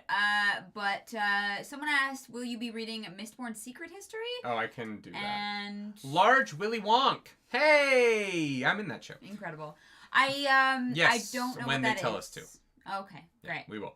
I think that's after part 2, though, right? Blue, are you still here? Do you know when we're reading Mistborn Secret History? Someone's got to know. We will. We're going to read all of it, though. There's nothing Brandon Sanderson we won't have read in probably 18 months. I feel like it'll take us to finish everything. Everything? In like a year and a half? I don't know. He writes a lot. We're like halfway through, though. Of all his books, I thought he's written like of all of his published books, yeah. books. No, he's written 24. Okay. And we've read 3 Mistborns, Elantris Warbreaker, 3 Stormlights, Emperor's Soul, Edge Dancer. So we're at 10 out of 24. And 4 of those are so we have, what do we have left? We have 4 Mistborn Era 2s, but those are all shorter. We have 2 Stormlights, we have Dawn Shard, we have Tress, we have Sunlit Man. The Wizard one isn't Cosmere, so I don't think that one counts. Oh, okay. So yeah, there's like 9 books left and we've read 10, and it took us Yumi. So 10 and 10. What am I forgetting then? I don't know. There's like 4 more books, but maybe they're not Cosmere or something. So yeah, we're halfway through. We're halfway there. Yeah. Yeah, and it took us a year. Right? Didn't we start Mistborn in January of last year? Of this year? Yeah, I think we'll be done in we'll definitely be done in 18 months. Yeah. Yeah. Unless we take breaks, right? You know, you said that reading Sanderson straight through might have affected your enjoyment of it. So, you know, we might break things up a little more. Oh, here's the order. So we're going to read Era 2 books 1 through 3, then Secret History, then Arcanum Unbounded, then Dawn Shard, Rhythm of War, The Lost Metal, and then Secret Project and Wind and Truth. Okay, yeah. Okay. Cool. Yeah. And then a graphic novel called White Sands. But didn't he just rewrite White Sands? I think we'll probably read the new one. I don't know. Yeah. I don't know, guys. We just do what our mods tell us to do. We don't actually run this shit. Rob Ross says, I think we checked off everything on Nerdy's list of wants in the book. That's true. Yeah. Was there anything Claris wants in the next book? That I want from book 4. Yeah. Man, I would truly love to see Yasna have any kind of emotion now that her brother is dead. Mm-hmm. I think that, look. Yeah, I'm really sad we didn't get this. I'm sad we didn't get that moment. I think there is still room for it at the beginning of book 4. I don't think that is, like, too late to do it. Unfortunately, I think that, like, sometimes it just happens too often where it gets a little, like, put off. I really want... I want more Yasna stuff. Book 4 actually might be Yasna's book because she just became queen. Oh, interesting. So if that happens, I'm very happy with that. Yeah. I think that that's awesome, and I would love to know what my ask for book 4 is better clarification on how the realms relate to one another and like what is happening with the void sprint over in Shadesmar and how it would affect the physical realm. Yeah. Like, you know, what those kind of consequences are and setting that up better. Because we spent the time in Shadesmar. Now I want to know what it means. Yeah. What we learned there. I appreciate that, yeah. Yeah. Yeah. So I would say that that's what I would like, please, and thank you.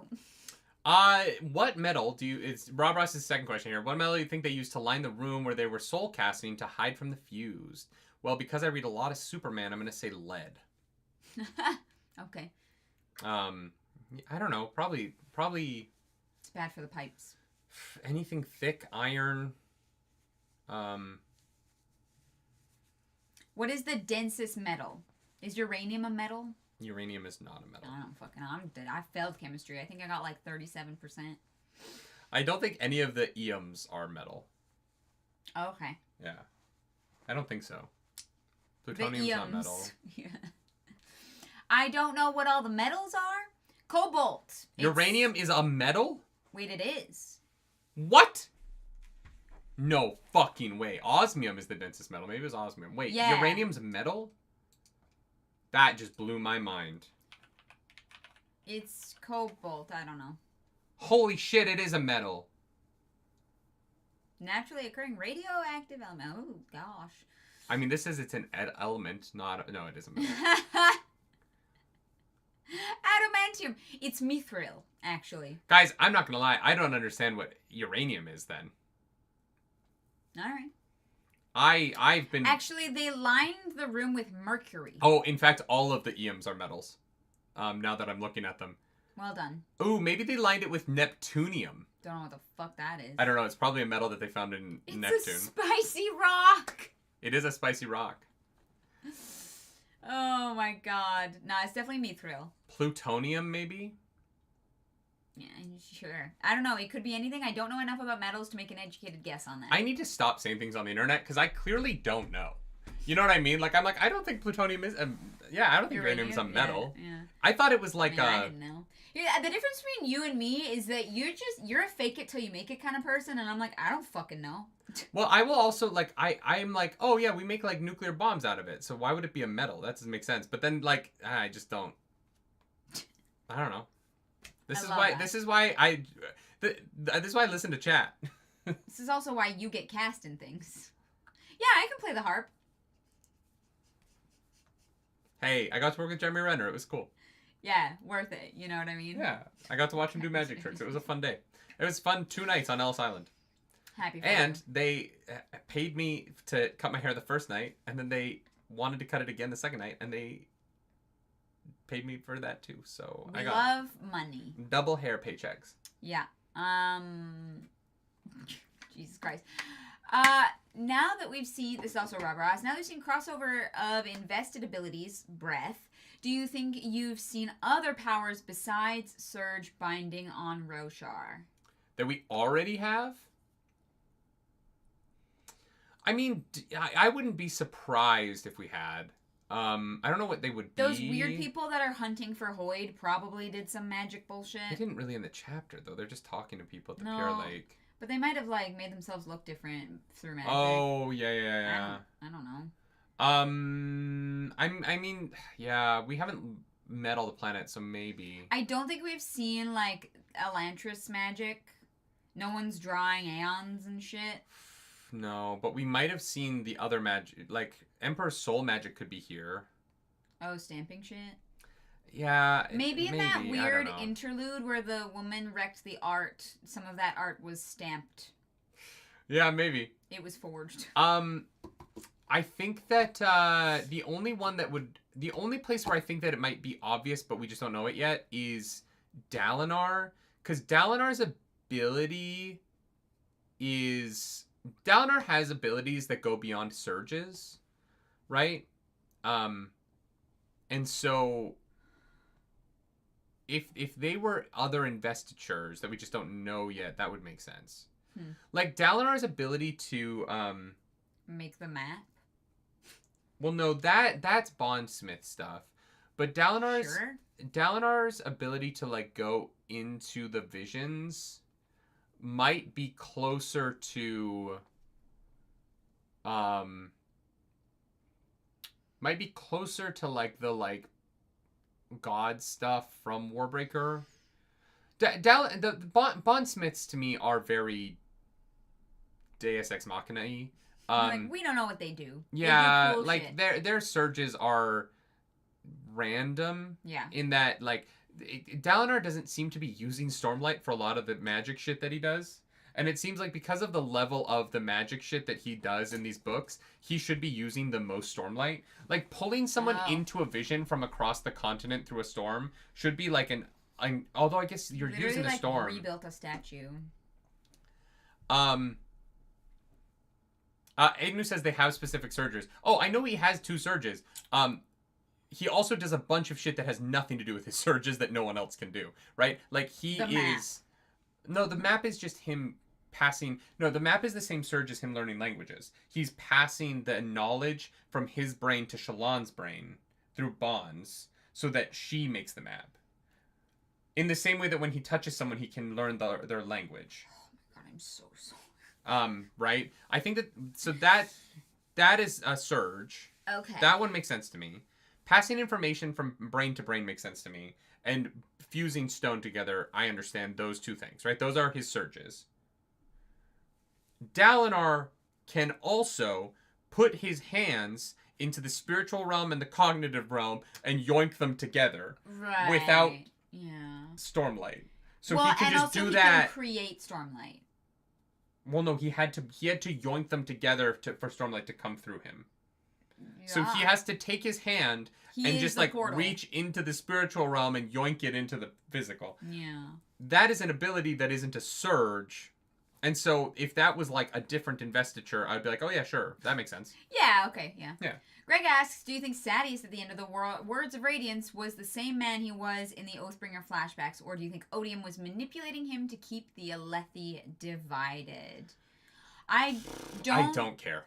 No, I don't think Odium had anything to do with Sadeas, in all honesty. Because I think that if Odium was fucking grooming Dalinar to be his champion this whole time, then if Sadeas had been successful at, like, fucking murking them all on the Shattered Plains, then it kind of would have fucked up Odium's plans. I don't think that Odium and Sadeas had anything to do with one another, to be honest.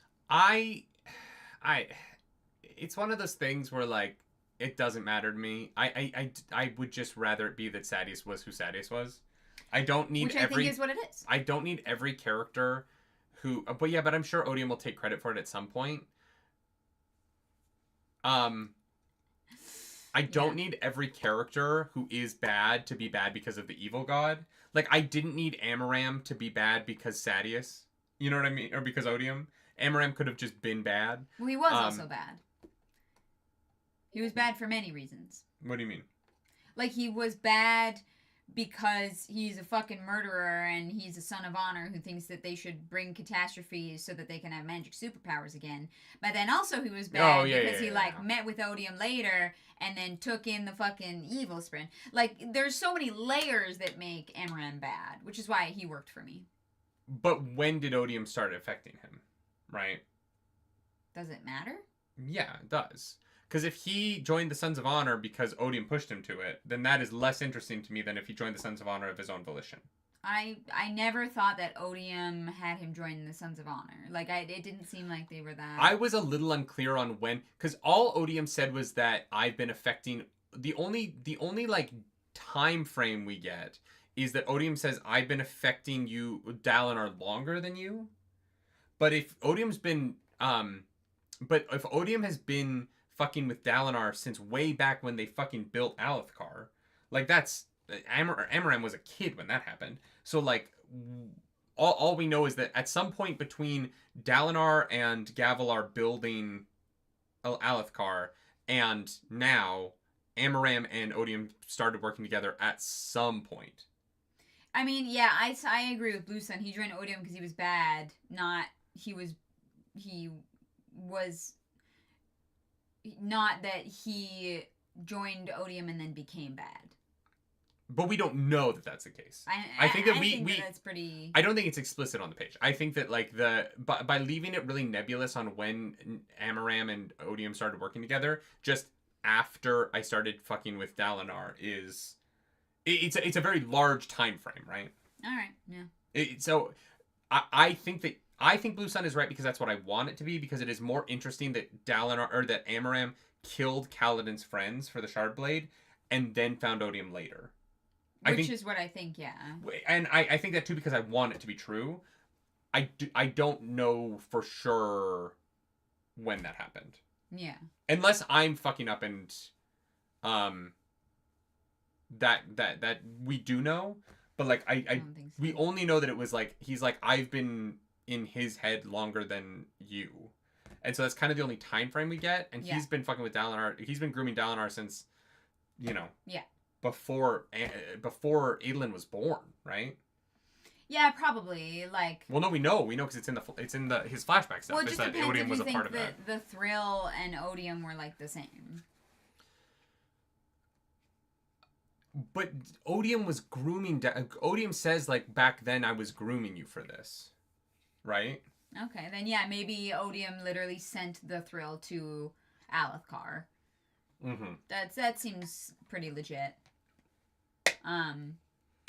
Zez asks, in the final battle in Thaylen City, it seemed for a moment that Shallan's illusions had some substance and mass to them. Do you think it'd be possible for her to lightweave a colorful explosion with enough substance to topple a sturdy stone structure, such as a wall?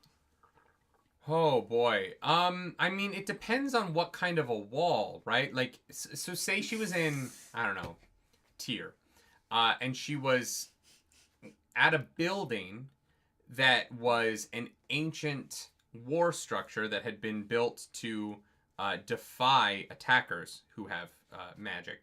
And that building had never fallen in the entire history of its existence. It had never lost a single war. Then no, because that wall is probably built really fucking well out of good stone. Now, if she came to my house and fought the fucking drywall that has been poorly installed in this terrible renovation that was done to this house. Insulation. I would say, yeah, she could probably rip apart my house. But no, like something like the Stone of Tyr, you would probably need something a little bit more impactful than, say, I don't know, a firework in order to blow anything larger than maybe a hand-sized hole. Okay, interesting, yeah. If you wanted to get to a man-sized hole, you're probably going to need explosives that are built for that in particular. Hope that answered your question, Zez. Zez also asked, does the fact that Dalinar can read and write and has a great ass qualify him as a femboy? I guess maybe in this world, if you were like, yeah, only femmes like read and write. I mean, does having a great ass, is that a feminine trait? I don't know. I think that there are a lot of dudes with great asses. Yeah, femboy. Like, here's the thing. No matter how great my ass is, I just can't be a femboy. You know what I mean? You can't read.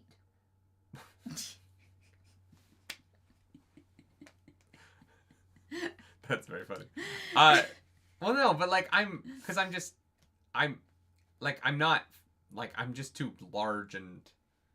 You don't really have like feminine qualities, but then again, what the fuck is a feminine quality? Like. No, but a femboy is a thing. Oh, what is it? Like a femboy is like I feel like it's more a vibes thing. And I don't think that... Okay. I don't think Dalinar has the vibes. I get what you're saying, and it's a funny joke, and I'm taking it way too seriously, but, like, if we're really getting into, like a femboy is just... Dalinar just has way too, like, much musculature. Yeah, and he's way too, like, overbearing and imposing, you know what I mean? He does not seem very demure or very mindful. So... Yeah, it's really like a physical build thing. I don't think that he could be considered a femboy. No. I'm But so he does, sorry. He does have a great ass. Yeah, he does have a great ass. Good for him. But he has a great ass because it's, like, big and muscular, not because it's, like, a, like, cute little bubble butt. You know what I mean? I mean, yeah, sure, yeah. Yeah. Still great ass. Pilk says, given Navani has a device for causing pain and is a mother, does this make her a dommy mommy? Oh, God. Oh, hilarious. I don't think her pain device has anything to do with it. I think she's a dommy mommy because of the way that she fucking told Dalinar, hey, I know I've married your brother, but you're mine now. Yeah. And I don't give a fuck who knows it. Let's burn the church to the ground to be together. Pretty much. And Dalinar was like, maybe let's not. And she was like, no, we're going to. And he was like, okay. All right. Whatever you say. Yeah. No, I think she definitely qualifies as Dommy Mommy for many, many reasons. Yeah. For sure. Yeah. You know who... God, can I levy a criticism at this book really quick? No. They'll get upset with you. You know you cannot criticize this book. Thought was going to be relevant at the end of this book and just fucking wasn't? Who? Iole. Oh, yeah. She was a vessel. She completely disappeared in the, like... She dies. Iole Sadius? No, she's alive. Oh, sorry. I was thinking of fucking Elikar's wife. Sorry. That's my bad. No. Iole Sadius. Literally...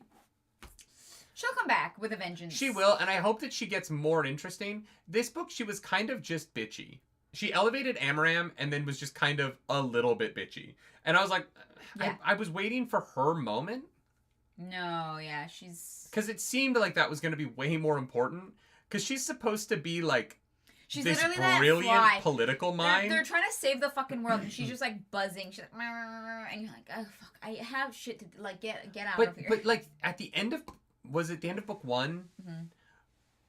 Sadius is like, she's the most brilliant woman I've ever met. Well, she's the greatest say that legally. No. It's his internal monologue. Yeah, no, he's like legally obligated. That's to not how men his work. Wife. You can't legalize our thoughts.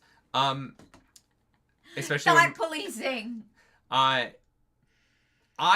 She was established as like this like ball busting, politically savvy, like genius character who was going to be this foil to Navani, and she just kind of got used by Amaram and then she was just became salty. Kind of boring. She was sad that her husband died. I wanted more from her. I agree. Her plot sucked. Yeah, well, because it wasn't really a plot. Yeah. I think I think she could be an interesting villain, and I've been let down by her so far. Yeah, that's fair. Iceblood asks, so now that we're down 3 Stormlight books one after another, how are you guys feeling burnout-wise? Something I was curious about for first-time readers. I felt burnt out after Words of Radiance. I did not after Oathbringer, and it is because the ending of those books made me feel very differently. I don't think I've ever really felt burnt out on books. I think I felt burnout on Wheel of Time because the books got worse, like, significantly. But I've never felt that with any of Brandon Sanderson's stuff.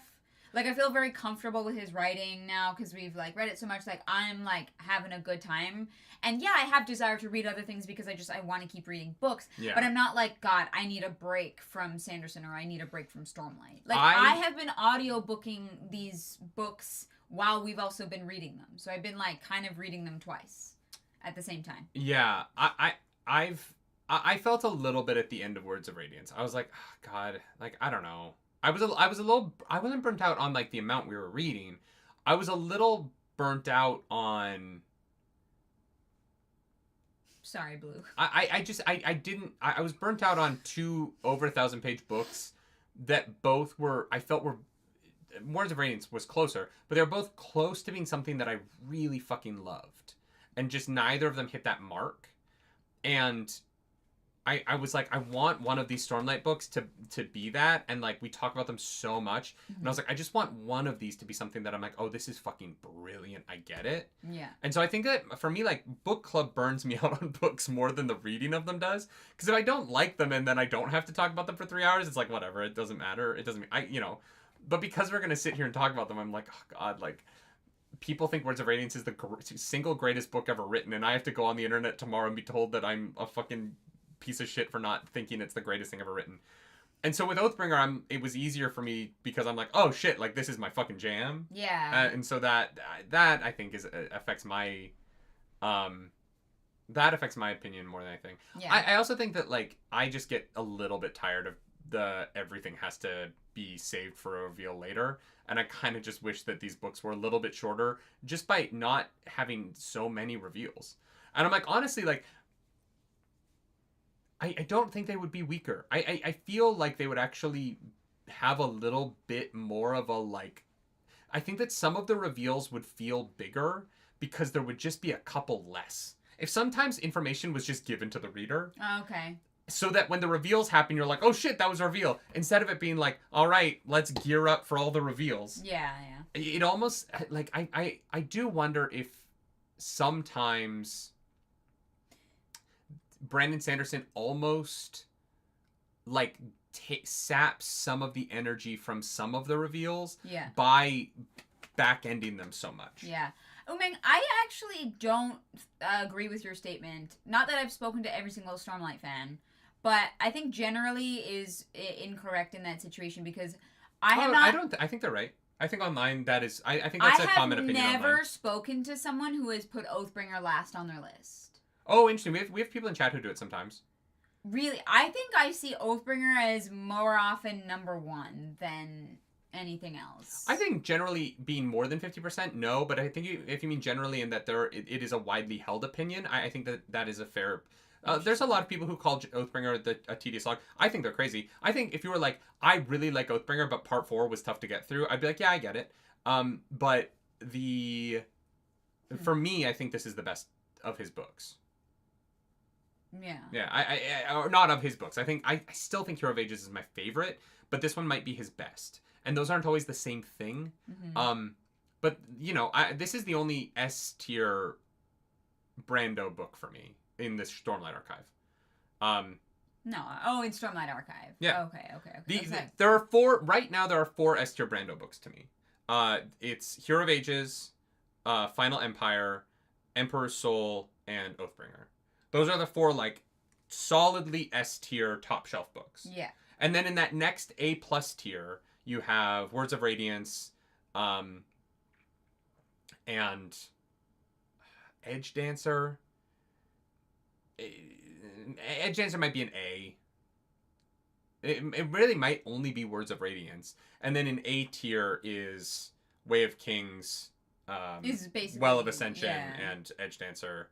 And then like C tier, a couple below is like Warbreaker and Elantris. Yeah, which I also, here's the thing, I also have talked to people who fucking love Warbreaker. Like, they think that Warbreaker is some of the fucking best shit they've ever read. So. I think, I genuinely am like, that's so wild to me. I know. Because Warbreaker to me is follow 2 women who happen to be around as the plot happens around them. And then the themes just fall the fuck apart. Yeah. No, yeah. I find the like love for Warbreaker, and if you love it, you're not wrong. This is just like I don't get it. It really is so like the 2 women at the center of it are so like not necessary to the plot of the books, other than that they inspire the men to do the things that the men do in a way that it's a really like it is such a strange. It is a weird one for me. Yeah. Hits Me Jack asks, now that you guys are a good chunk into your Cosmere journey, to what extent do you see Brandy Sandy blend all his different series together? Do you think it'll accumulate in one final book or a full series? Like every world and every planet? I hope they don't. I'm not really interested in his Thanos event. Yeah, that seems like a lot. I think that Thanos is fun because it's a movie. Or like a comic book where it's short. Like if you really like watch any event in comic books, there aren't huge character journeys in them because they're just fights and they're fun and they're big, and in 22 pages it's a lot of explosions and action moments, cool individual action moments, and then they're just kind of over. And it was like, oh, that was a really cool thing to experience. I think in a book, I want more character arcs, and if there's 15 main characters, I feel like in a series, I don't know that would be very fun. Like I feel like a spectacle book is a really hard thing to wrap my mind around. If anyone could pull it off, it would probably be Brandon Sanderson. For sure, but I don't know if I'm like, hankering for that. But also like yeah, I don't know. Yeah. I don't know that I would be very interested. Like I'm more interested in the like what matters to people in the moment. It's why like I think a lot of D&D campaigns struggle to get past level 11 and people kind of just start over, is because it's like once the battles get that big, it is hard to keep it going. Mm-hmm. It is hard to like have your 10th deity fight. It's a lot easier to fight gnolls at level 3 and it be real dangerous. Mm-hmm. But like once you get to that point, it's like, all right, give me one. Honestly, you know what I think would be the best way to do a like Cosmere event? Because he's already done a graphic novel with White Sands. Do that as a graphic novel. Give me like a 5-issue, really cool, beautiful art graphic novel fight showing all of the different investitures fighting some great shard together. Yeah. Like, I think that would be really interesting, because then I'm not expecting these internal monologues and character arcs and the things that you want from a really good book. Yeah. Maybe, I don't know. Calamar makes a great fucking point. It's hard to keep a civilization game going once you get into the unstoppable steamroll stage. It's why I like never finish games. Once I'm like comfortable and ahead, I'm like, yeah, I'm winning. I'm like, all right, restart. I would be more interested to see like Mistborn Era 2 and Cosmere go to war against each other. Oh, okay. Then for like all of the planets to team up to fight some Satan. super shard. So like Satan. if there is a series and it is that like 2 planets go to war and the other planets have to decide what side they're on, I could see that being more interesting than like everybody from all of the books gets together to fight a big bad. Because there's so little nuance in that. Whereas there's nuance in like these 2 planets are fighting but also, why are planets fighting? Like, that seems... Just stay on your own. Do you really need more space? Like... Yeah, that's... Yeah. No, so I guess the answer is no. I don't think that there is going to be, like, a final culmination of all of, like, the Cosmere. I would read it, because here's the thing. I'd be curious. If Brandon Sanderson thought he could pull it off, I would love to see what that looks like. Because I can't think of a book that tries to do that. Yeah. There's graphic novels, or like there's comic books and there's movies. And I guess TV, like TV kind of did it with Does Dune count? The DC, well that is a contained story. Yeah. Right? That's not like, yes, they're from different planets, but they're not separate plots and magic systems coming together to fight a greater magic system. Yeah. I guess, TV did it with the, like, events in the DC CW universe, but even those kind of felt like they just made 4 episodes into a movie and then went back to being the regular TV shows, but...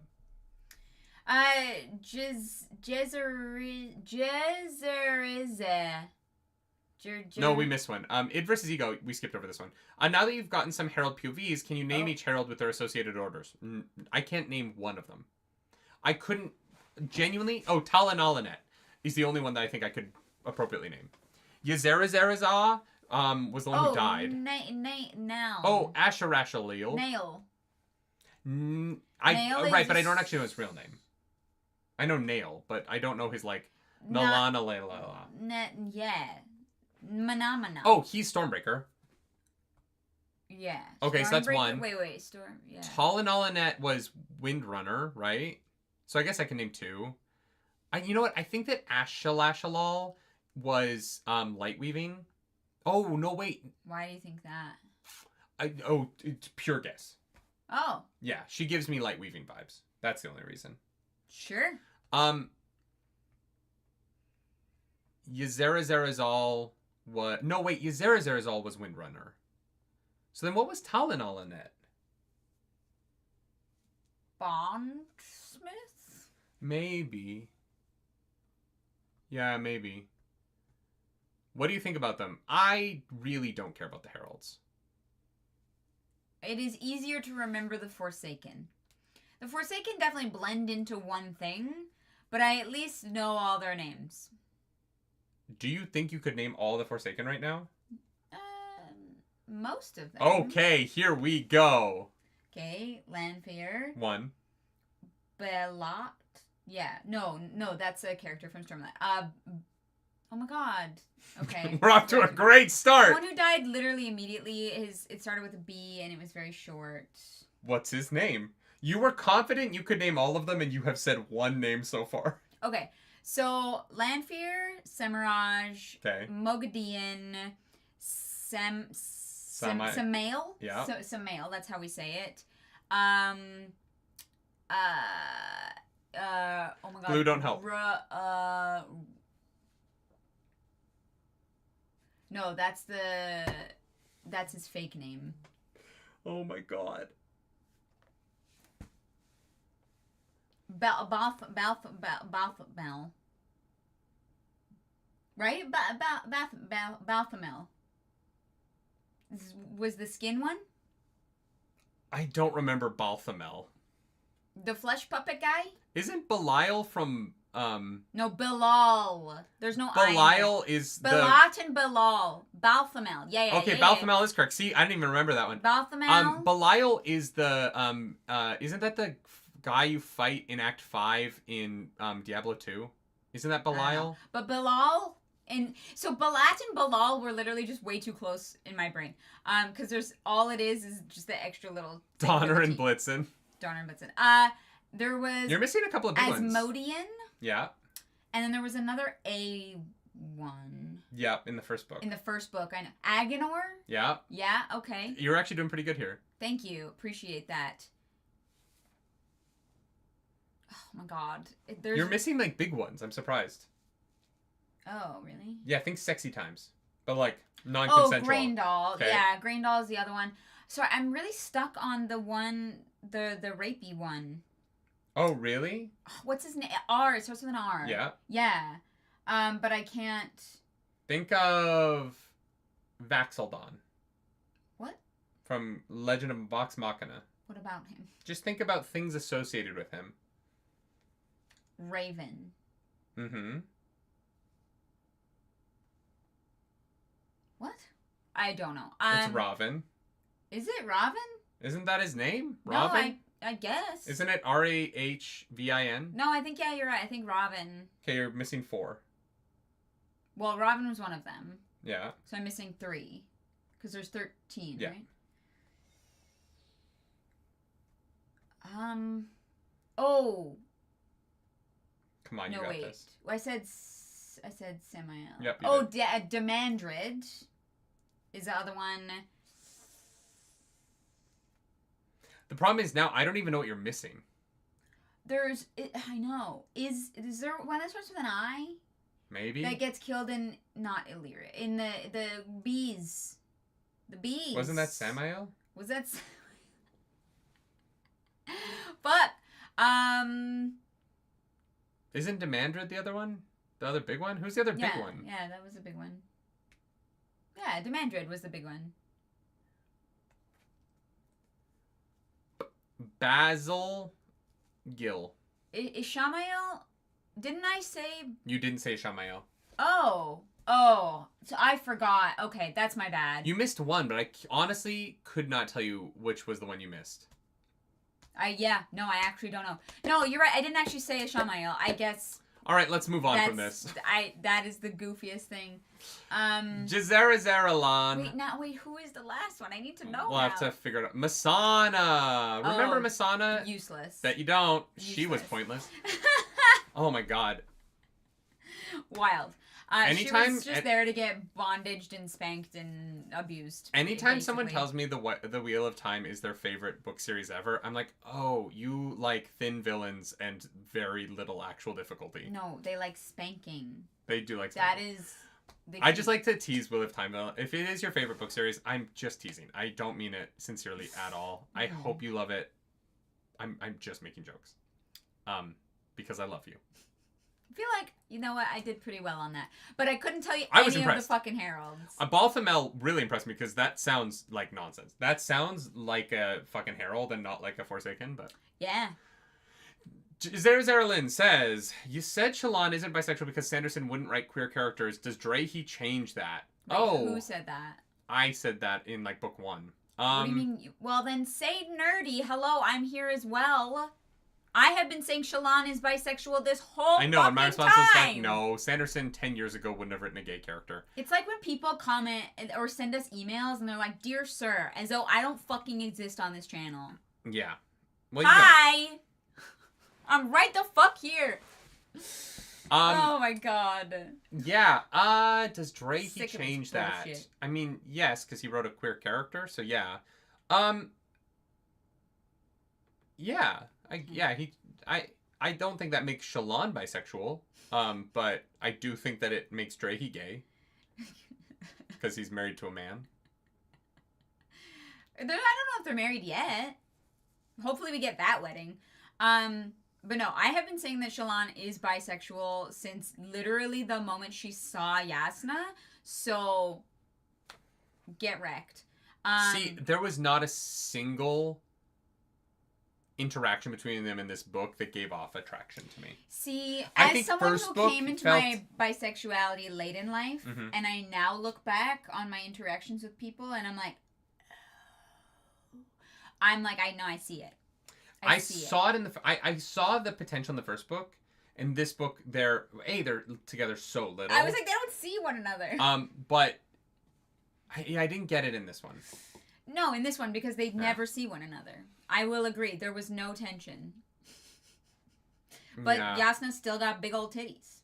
You know? That doesn't make Shallan gay, though. You wanting Yasna does not make Shallan gay. No, I'm saying that is the first thing that Shallan notices about Yasna. And she's always talking about how Yasna is so pretty. She's so perfect. Like her beautiful hair. Like, come on. I'm sorry. Shallan is bi. I think that you're attracted to Yasna. And so you're, like, ascribing that to Shallan a little bit. No, I think both are true. I think we're going to find out they're both straight. Because I think Yasna will eventually have a man.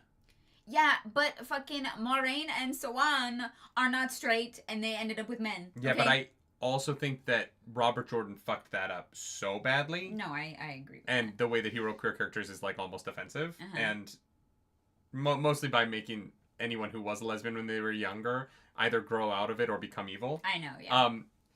No, I agree. I think it's not handled super duper well.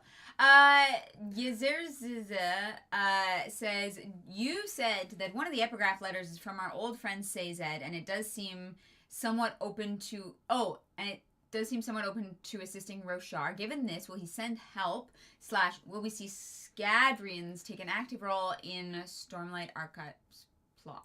I'm going to say we will see them in the Stormlight Archive plot just because y'all are like, you can't read Rhythm of War until you read Mistborn Era 2. So I'm like, Fair. okay. Yeah, you know what? Probably going to happen. Uh-huh. Yeah, no, yeah, okay, yeah. Yeah. So yes. So yeah. I don't know why other shards care what happens on other planets or how they even have find out. compassion. I want to know how these Like, man, it'd be cool if people didn't die. yeah, but there's wars everywhere. Like, you're not gonna, like, planets can't interfere every time there's a war. But Sazed is a benevolent overlord, and Mistborn is flourishing. So they're just trying to spread the wealth. I guess I just want to understand how information passes. Like, because one thing weird about Shadesmar is that Shadesmar is still Roshar. Yeah, I don't know if Shadesmar exists on other planets. So, no, it does. Other We know that systems. the cognitive realm and the spiritual realm exist for all planets because of Oh. Emperor's Soul, right? Oh. And so, because she Never has to, mind. like, pull that you know what I mean? Like, she has to convince the items that there's something else. That was established in Emperor's Soul. So, I want to understand how information is passing and, like, I don't know. I'm not really sure I understand. I thought Sazed was more concerned with what Hoid was doing on Roshar, but now it definitely seems like he's trying to help with whatever this is. But during Words of Radiance, what was going on that he was so worried about? Like, I have a lot of questions. I'm very curious about how they're going to handle that. Fair. But I do think we'll see Scadrians because y'all wouldn't let us read Rhythm of War next. Demetrios says, in Warbreaker we had Lightsong, in Elantris we had Hrathen, and in Mistborn we started with Kelsier and finished with Vin and Elend. Until book 10 of Stormlight, how many major POV characters are dying and who? Until book 10? See, I don't know that 6 through 10 is even going to be about the same people, because Wind and Truth was number 5, was the finale that Brandon Sanderson originally planned. So I'm going to say until book 5. Do you think we will lose a POV character? Because we've already lost one, right? Until yeah. By the end of book 5, yes. My guess would be 3 more. Who do you think they're going to be? That I couldn't fucking tell you at this point. Yeah, because the only POV character who has died so far is Eshonai. No. Oh, yeah, I guess we never got Elikar's POV. Oh, did we get an Elikar POV? I don't think so. I don't think he was ever explicitly a POV character. No. Yeah. Important character, but I don't think that he was ever a POV character. Yeah. But we definitely got Eshonai's POV in interludes. Yeah. Have any other interlude characters died? I think Eshonai's the only one. I mean, the weird thing is if we're including interlude characters, there's a lot more characters that have POVs and interludes than in, like, the main story. Yeah. God, this is tough. It gets so complicated because of the interludes, and also because, like, Bridge 4 is a POV character. True. When they're like, the POV characters of this section are Elikar, or Adlin, Shallan, Bridge 4. And you're like, I don't know that that's a character. No, that wasn't an Elikar POV. That was a Lopen POV. It was a Bridge 4 POV, I think. Yeah. Yeah. Yim died. Yeah, Yim died. Sen. Who is Yim? Sen did die. Sen Bui? No, Sen, the guy who Nail killed in his... We only got one POV of him, but Nail killed him at the end of it. Yeah. Oh, okay. I mean, yeah, sure. So I'm going to just say 3, because that seems like a nice number. Technically, the bridge of Bridge 4, didn't they, like, toss it in a ditch? Didn't they toss it in a chasm? Or do they still have that?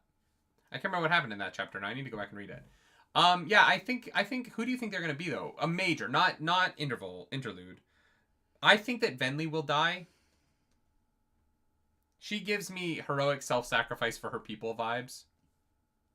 Well, especially because she has a lot to atone for. Yeah. Like, her being manipulated by the Voidsprint because she wanted, like, power, I think. Like, I still haven't forgiven Venli. Like, Venli did some fucked up shit, and but I fucking love her story. She's my fucking 100% favorite storyline right now. 100%.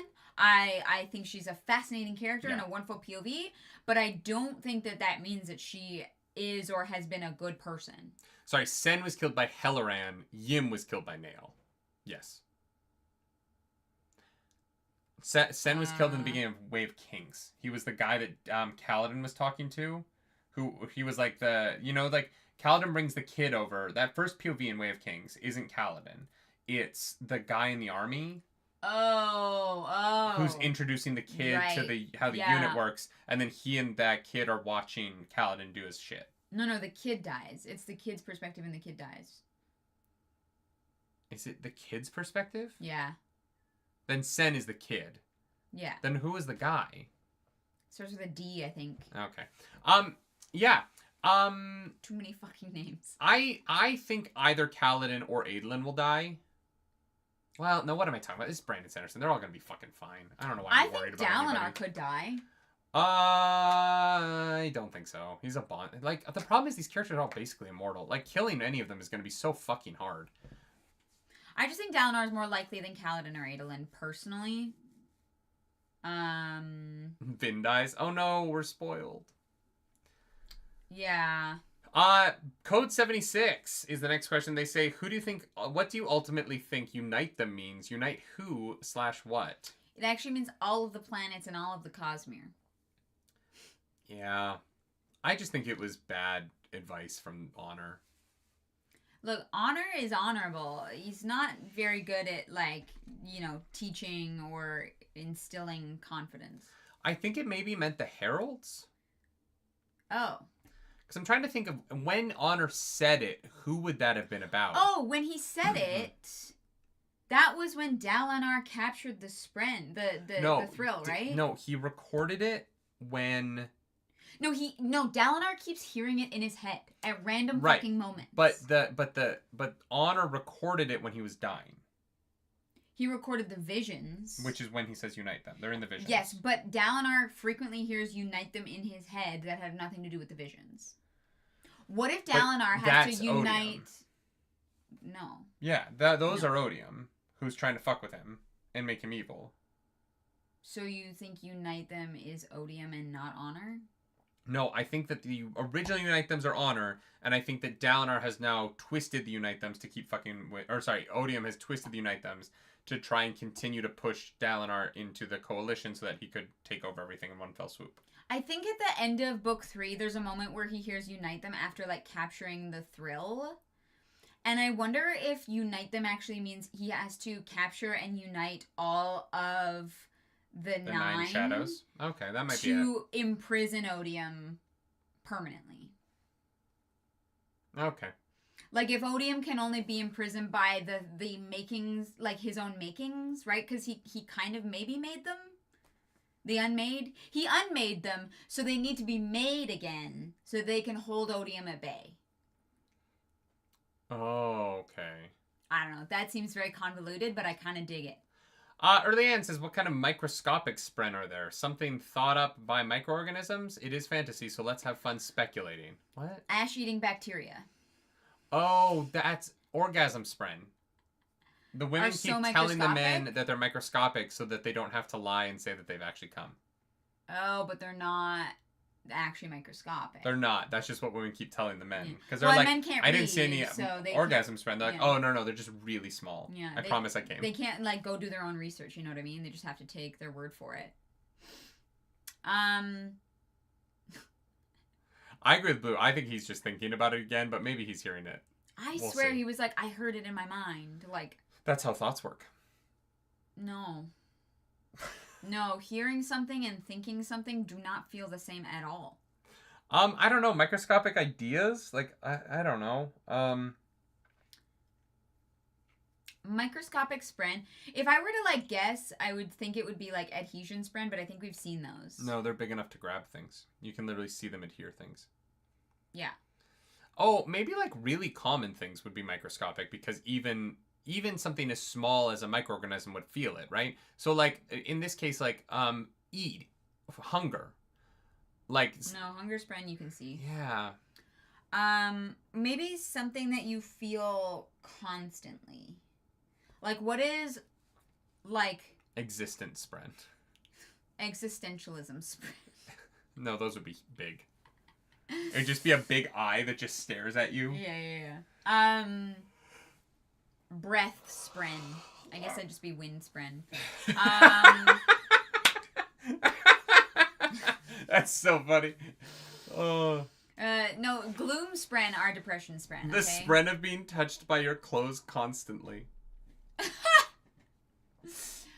Scent spren. Oh, there's always just scents. that there is a scent. Yeah. Not any particular sprint, but just scents in general. Johnny Coleman asks, "How do you think being an only child has affected Adolin?" That's a good question. Christ. I think that, you know, Adolin is a little bit of a people pleaser because of it. Because he's a little lonely and wants people to like him. He's definitely really used to unsheathing his sword by himself. So, he's really good at... Yeah, it's why he became a duelist. Playing with his blades. Yeah, he just wanted friends. He was like, they may be fighting me, but at least we're hanging out. Oh my god. Johnny Coleman says, fuck, marry, kill, Shallan, Vale, Radiant. Wait, there was a super chat earlier that was a fuck, marry, kill that we missed, but it was like way back. Did we? Oh no, I think we missed a super chat. Did we miss a super chat? Oh no, I can't scroll back that far. I can't even scroll back that far. Does anyone know what the super chat that we missed was? I feel so bad because I read it and I can pull it up. Damn it. Okay. Fuck, marry, kill, Shallan, Vale, Radiant. I mean, all of them, and it's all the same. I'm gonna kill Radiant. She seems boring. Sorry. I'm gonna fuck Vale. and I'm going to marry Shalon. Here's the thing, though. If you marry Shalon, you have to deal with her problems for eternity. No, But if you marry any of them, you have to deal with the swapping. I take it back. Complete change up. I'm going to marry Vale. I'm going to fuck, and by that, probably get pegged by Radiant and kill Shalon. Wow. Yep. I'm going to go with your first assertion. So, it was Chris. Sorry, Chris, we missed that super chat. It, registered in my brain, and then we... Sorry, there was a lot going on. Adolin, Renarin, and Kaladin. Oh, easy. I am marrying Adolin. I am fucking Kaladin, and I am slitting Renarin's baby little boy throat. No. Because Renarin can kind of see the future, so he knows what you're going to like. That's not helpful. Yeah. No, it's very helpful. Knowing what you like and being able to implement that in a way that isn't just incredibly uncomfortable in bed are not the same thing. What do you mean uncomfortable? Renarin, I've had way too much sex to go to bed with a 20-year-old boy who's like, no. I'm sorry. I literally can't do that. No, maybe he's really good at fucking. No. I've dated so much. I am a whore. I know the Renarin types. I don't have the energy anymore. But what if he's just got a massive fucking schlong? That's not actually what I look for in a partner. The size matters so much less to me than confidence, you know? Than just being down to clown. Which is why Shalon is dead. Radiant, we're going to have a great night. And Vale and I are going to get married and do crime together. Oh, yeah, that is true. You killed the redhead. Shalon is the redhead. They're all redheads. No, Vale has dark hair and Radiant has blonde hair. No, Radiant looks like Isn't Shalon. She just Shalon, but with a straighter spine? Yeah, pretty much. Because Adolin couldn't tell the difference. Also, I've dated every I have slept with every look a human being can come up with at this point. Scumheady, welcome back to the Nerds Radiant. Vale can dye her hair. She's a light weaver. Yeah, I was trying to come up with a reason to keep Renarin around because I love him, but I think you gotta be right. I would totally marry Adolin. He's just he gives off a little bit golden retriever vibes. Yeah. But is so genuine and also can kick ass. He's the best duelist, knows how to handle a sword. Johnny Coleman says, was it obviously that my first question was a joke, referring to their Adolin question? I don't understand. It's not a joke at all. Scuffandy, thank you for being a member of the Nerds Radiant, but blondes. True, but blondes. Belazriel, thank you for the question. Given what we've seen of Syl transforming during a fight, what do you think the limits are to that ability? Could she zigzag around a block to stab somebody? This gets into why don't Jedi turn off their lightsabers mid-fight, and I think those questions are always stupid. Because they take the fun out of everything. I think that you can have those conversations with a friend that you know how to have fun with, and once you take it to the internet, they are no longer interesting. Yeah, because no one on the internet can have a good conversation, including us. We're on the internet right now, and we have terrible conversations. True. That's why nobody's watching this. We're just speaking into a void, and the pre-written chat that I wrote before we started is scrolling by. Chris Hazelden, thank you for the super chat. Thank you for the super chat. Butt blondes is different from butt blondes. Yeah. Do you see the subtle thing I did with my mouth there? Mm-hmm. Could she zigzag around a block to stab somebody? But Blue Sun, we have those conversations with ourselves because we're the kind of people who can have them. We're not having them with you. I'm kidding. God, could she zigzag around a block to stab someone? I don't think so. I think there's some sort of weird limitation that they have to look like traditional weapons. I don't know they're why. A stick.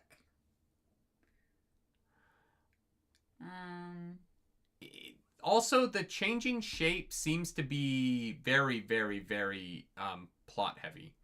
But then we've also never seen them form into a new and creative shape. They have to form a shape of something that kind of already exists. Oh, so humans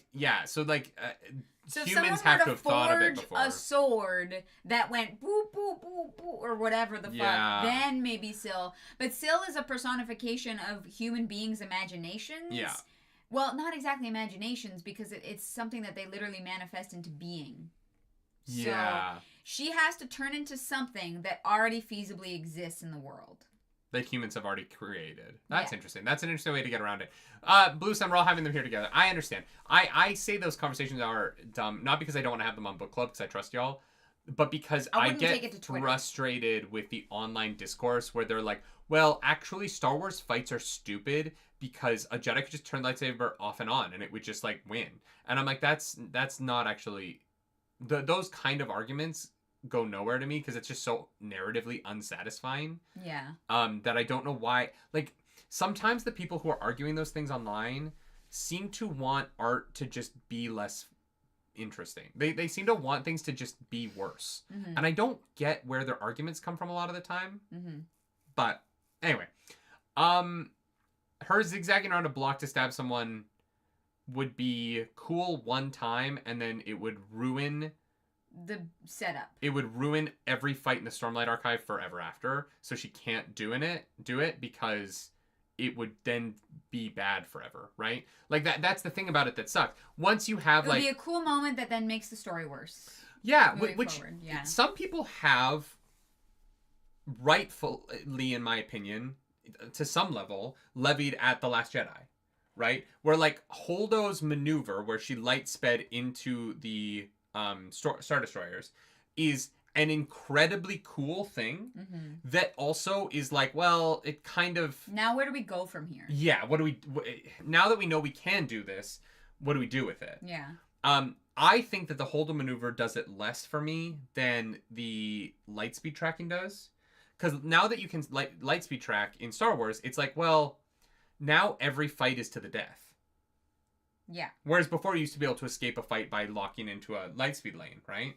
And so you were able to kind of have escape routes. Yeah. By creating lightspeed tracking, you've essentially just kind of made it so that every fight has to be to the death all the time. And so then the next movie had to invent sort of lightspeed skipping to like get through, you basically had to just immediately come up with a solution to that because it broke the universe a little bit. Yeah. And so that's kind of what this would be if you introduce the idea that she could just like as a sword do the fighting for Kaladin, so all he had to do was hold his hand out. You would essentially just take the agency out of like Yeah. our main character's Yeah. hands. Yeah. No, I agree. Zez asked, does the fact that Oathbringer ends in a giant battle in a city with a CGI army and a blue laser shooting into the sky qualify as cape shit? 100%. Oh, this whole series is superheroes. Like, they might as well be wearing fucking costumes. And they kind of are, right? Like, Vale definitely is. This is superhero shit. This is Avengers. Adolin is designing the costume. Yeah. This is Avengers, like... Oh, also, like, you defeat the big bad and all of the army stops fighting. Like, this is superhero stuff. Yeah, it's fun. It's great superhero stuff. Dig some fantasy superhero shit. But this definitely is not as fantasy army fight, and it's more like Avengers Justice League stuff. Mm-hmm. Yeah, I mean, the Radiance are really Justice League-y. They have their, like, special tower that you have to teleport to get to. That's, very like the Watchtower. And, yeah. It is very Justice League-y. Yeah, I get you. And you even have kind of like traditional Justice League like roles, right? Like Lift is the Flash. Kaladin is Superman. Shallan is the Martian Manhunter. So does that make Adolin fucking Hawkeye? That's not the Justice League, but sure. No, Adolin's Batman. Yeah, okay. He doesn't have that many gadgets, but... Yeah, Adolin is Batman. He cares way too much about his appearance. And... Fair, you know what? Yeah. He's rich. He's sleeping with the one woman on the team. There you go.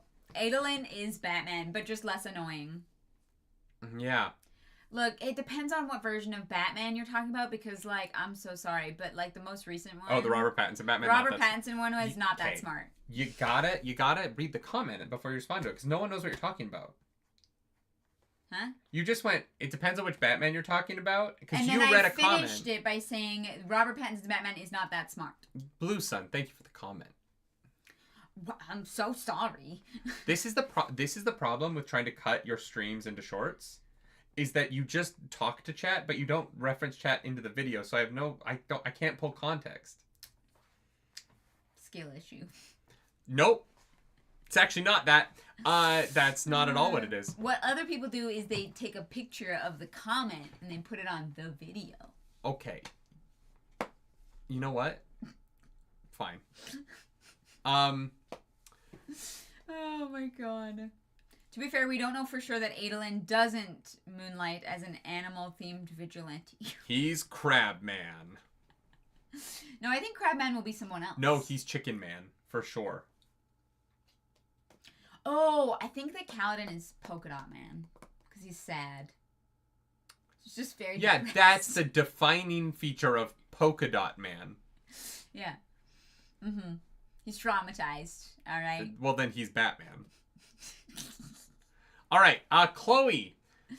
Please don't ping. Nerdy, given our relatively consistent disagreement on what we like in the Stormlight archives, which you're always wrong about, Chloe, are you at all worried about the fact that Rhythm of War is my favorite of the books? Yes. I'm shaking in my boots. No, I'm mostly worried about Rhythm of War just because everyone is like, Rhythm of War is kind of like the fine one. And I'm like, oh, okay. Really? Yeah. And I get it. Like, the series is... I feel like the next book will have to, like, really explain a bunch of stuff. And so it might take a slow down moment. I don't know that it's going to be bad. But I do kind of feel like the series is about to head into... We kind of got to this big moment with Odium.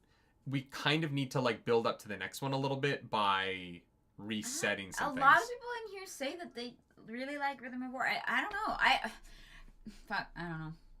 I'm not saying it's going to be the worst one. I think Way of Kings will always be my least favorite of this series. I just think it's too kind of motionless. All right. Blue, thank you for subscribing over on Twitch for 15 months. That's very kind of you. Hell yeah. I don't think Rhythm War will be my least favorite, but I don't know that it will be as big for me as Oathbringer is. But I could see it being either like right below Words of Radiance or right above Words of Radiance for me. All right. But I do think that the series is going to take here's what I think. I think the beginning of Rhythm of War is going to be relatively dense. Okay. And then I think Bold prediction. It'll open up from there. I don't know. But yeah, I have a feeling that there's a lot that has to start to happen. Well, they have in to, terms of explaining stuff that I think will be difficult. Like, Yasna has to be queen. Like, we have to deal with, like, how that all works and bringing people together. Dealing with Thelena, like, and all the bullshit that happened there. There's definitely a lot that needs to get parsed through. Yeah. So... Oh, shit. Snowwolf, thank you for subscribing over on Twitch. Thank you. We're in a hype train on Twitch right now. Wait, really? Yeah, apparently. No, I think you need 3 things to set off a hype train. It's incoming. So if anyone wants to do a third thing to bring us a hype train, do or don't. I don't care. Hype. Thank you, Snowwolf. What do you think Azure's sword is? Question from Chloe. I would like to know. I don't know. I have a feeling it's going to be Nightblood adjacent. Well, because Vasher made Nightblood. So it stands to reason that Vasher could make the anti-Nightblood. Yeah. Let's go with that. I don't know, though. Like, I don't feel like we have enough information about it. Daybile? Yeah, I don't have enough for an information. Dayflesh. Dayflesh. Ah! Fighter of the Nightblood. Ah! Chloe says, Oathbringer illustrated additional ways in which the physical, cognitive, and spiritual realms interact with and affect one another. Has your continued experience with those aspects in the Cosmere illuminated any elements of prior books which you previously found confusing? Have any other Cosmere? Jason, I thank you for subscribing. Oh no, gifting a sub to Hero by clicking. Jason, I thank you so much. Appreciate that. That's so sweet of you. Appreciate it. Thank you for gifting a sub. Hype train! Woo! Choo choo, motherfuckers. Well, Azure's sword being Nightblood's love interest. That's funny. Oh no, Azure's sword is evil, and so Nightblood will burn itself out by trying to devour evil, and it'll be like a snake eating its own tail because they're one and the same. No, they're shards. They're 2 sides of one coin. I don't know. I'm just saying. I don't know what the fuck you're talking about. Eventually, I'll be right again. You think that they're gods? Yeah. Maybe. Oh, okay. I don't know. So, like, if Valorant gifting 10 members over on the fucking Twitch. That would be subscribers is that Valorant on Twitch. the game? No. Oh no, Blue gifted them. Oh, and Valorant added a gift sub and a bone. What? How does that work? The game Valorant? What is happening on Twitch? Wait, so the game Valorant just gave us money? I think so because Jason, I thank you for 300 biddies. Hell Oh yeah. my god, we're in an actual hype train. Actual hype train over on Twitch. And we're on a level 3 hype train. Scuff Andy over here on YouTube being Scuff like, Andy over on YouTube giving Twitch 5 members. Oh, we're going hype. We're going hype. They're like, we're going hype. We need members on YouTube as well. Thank you, Valorant. 5 gifted memberships. That was the wildest fucking thing. Valorant gifted a sub to Jin's Owl. And to Valorant. D-Rain World 333. Good for Valorant. Good for them. Y'all, thank you for a level 3 hype train. Hell yeah. Guys, are we fucking Twitch streamers? Like what? Yeah. Now play Valorant. I mean, I might play Valorant later. I fucking love Valorant. I'm not great at it. And I hate playing it on stream because I'm not good at it. But I do like the game. It's a good time. It's one of the few games where I've actually bought weapon skins. Oh. Yeah, that and Fortnite. But I've never bought a weapon skin in Fortnite, but I have bought character skins in Fortnite because I really wanted the Aquaman one. Oh, fair. Yeah. Okay. Chloe's question. Yeah, sorry, we're in the middle of hype train. Thank you. The cognitive realm. I think that the cognitive realm really makes sense for Emperor's Soul. Yeah. Like the idea of items having souls and things in the cognitive realm that you can then reshape in the physical realm. The weird thing is the Emperor's Soul power seems to be kind of a reverse of what Shallan can do in Shadesmar in the physical realm, which is interesting. I kind of like that those are kind of flip sides of a similar coin. Mm-hmm. Yeah, we saw the Kelsier skin is good. But like it doesn't really help me with Elantris or would you have bought the Kelsier skin in Fortnite? Yeah, I would have bought it. I just don't. It needs to come up again. And honestly, I haven't turned on Fortnite in 8 months. Yeah. I think I played one match 8 months ago. Blue Sun says in Emperor's Soul she mentions more the spiritual realm. Yeah, I think that's her being wrong though. Right? Like I don't think that it seems to make more sense that in Emperor's Soul she's dealing with the cognitive realm when Shallan's dealing with the cognitive realm to soulcast. Honestly, I think the answer to Chloe's question is no. No, I do think that it's given us more information about Emperor's Soul. I don't think that like the cognitive and spiritual work really well with Elantris. Because they just don't seem to be very tied. I don't think cognitive and physical and spiritual realm matter all that much in Mistborn, to be honest. Like Mistborn's powers just kind of make sense in the physical realm. Yeah. Unless like Ferrochemy is like storing the data in the shit in the spiritual realm or something, but like that doesn't make it make any more or less sense. It would just be like an explanation of where the information gets stored. Yeah. Highlander asks, why can't Ash forget Talon's hands? Jesus Christ. Smut corner. They probably had sex. I don't know. They're immortal. Well, yeah, they're in love. At what point wouldn't you fuck? They literally dated. Ash and Talon did? Yeah. Oh, cool. I mean, I'm assuming that is what I inferred from that. I kind of got the vibe that they were like a polycule. All of them? Her dad is one of them. Yeah, but when you live long enough, like, would that matter? No, it matters. Yeah, no, it matters. That's fucking weird. Does it? Here, this is why Nerdy is on Odium's side. Incest. I am from Alabama. Sweet home Alabama. God. Every D&D party eventually becomes a polycule, okay? When Dalinar was counting to 10 Radiance, he included Talon and Ash. What do you think this implies for their characters? Oh, that they're like 2 Radiants we haven't seen before. Oh. Yeah, they might be other Malamalat wasn't there. So maybe Ash is a Dustbringer. Oh yeah, okay. Or maybe Talon is, and we just have. I mean, Ash likes to destroy shit. with her face on it, so it could be that. Maybe she's a Dustbringer. Yeah. Who do you think the flashback character will be for Rhythm of War? That's it. Sorry, it's Words of Radiance, but flipped, and it fucked my brain up. And I was like... Right. Yeah. Venli. Yasna. I said I think it's going to be Yasna's book. It's going to be Venli. The book is called Rhythm of War. It's the rhythm of life. It's a powerful beat. It's tingle rhythm in in your the bedroom, fingers, rhythm in the tingle street. in your street. What? A tingle in the street? You fucked me up. Okay. No, it's gonna be Venli. And then Yasna will be book 5. Alright.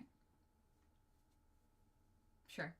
We'll go with that. Light Nightfall says there can be more than one character in a book. No. The only other flashback character is Kaladin. Because we've done Kaladin and we've done Shallan and then we've done Dalinar. And but Dalinar's book also had Kaladin flashbacks. Huh? Kaladin can have flashbacks in any book, but each book only has one flashback character. Because we got the Finding the Slaves flashback for Kaladin. We got we were like, oh, it's weird that Kaladin gets flashbacks in this book. He was having a memory in the middle of other. They are That's still a flashback though. Yeah. Kaladin is just the only one that gets flashbacks in other people's flashback. It was just weirdly done. Yeah, no, that's fair. But yeah, it will be Venli just because it's going to be the Parshendi book, and I think that if it isn't Venli, I'm going to be actually genuinely shocked. All right. Early Anne asks, how long after the wedding did Shallan and Adolin wait to sneak off to get busy? They didn't wait. They got married and then they left. They said, enjoy the party. No, I actually think that part of the Alethi wedding culture is that they just pull out the tent that they hide the soulcasters behind, and the couple actually has sex in the middle of the room while everyone waits for them to be done. It only lasts like 15 seconds. It's his first time. So I mean, yeah, that's the Game of Thrones thing. You're just thinking of the bedding ceremony where everyone gets to watch the newlywed couple fuck. Is that in Game of Thrones? It is in Game of Thrones. I was trying to make a soulcaster tent joke. I forgot that. Yeah, no, it's fucking weird. No, the bedding ceremony. Literally, Tyrion is like, there will be no bedding ceremony, you fucking weirdos. But they don't watch them. They carry them. No, they watch them. They carry them through the castle and then they wait outside the door. Nope, they watch them consummate the marriage. They literally watch them so that you cannot deny that the marriage has been consummated or not. Oh, yeah, that's true. It's fucked up. No, you're right. That's weird. Yeah, it's really weird. I don't know. And Tutors? Oh, I haven't seen Tutors, but it makes sense. They used to. I feel like didn't they used to have like a neutral third party would be the one person to watch. They watch and touch Jamal. I don't know. I don't know about. I'm kind of into that.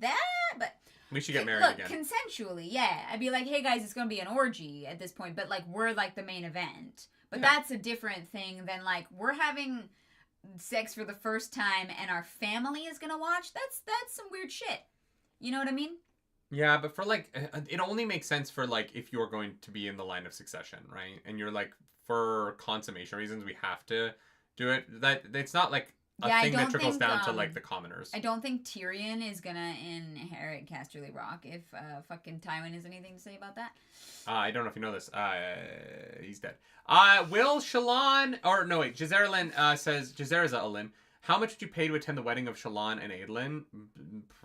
Pay? No, I need an invite. I'm not fucking like... If it was like a destination wedding somewhere nice... No. Well, no, if it was like a destination wedding somewhere nice, but like if they're Roshar selling... doesn't seem nice. If they're selling tickets, I'm not interested. Like, I want to be invited by the couple. I want a nice save the date card with like beautiful photos. And I want to be able to have a conversation with them.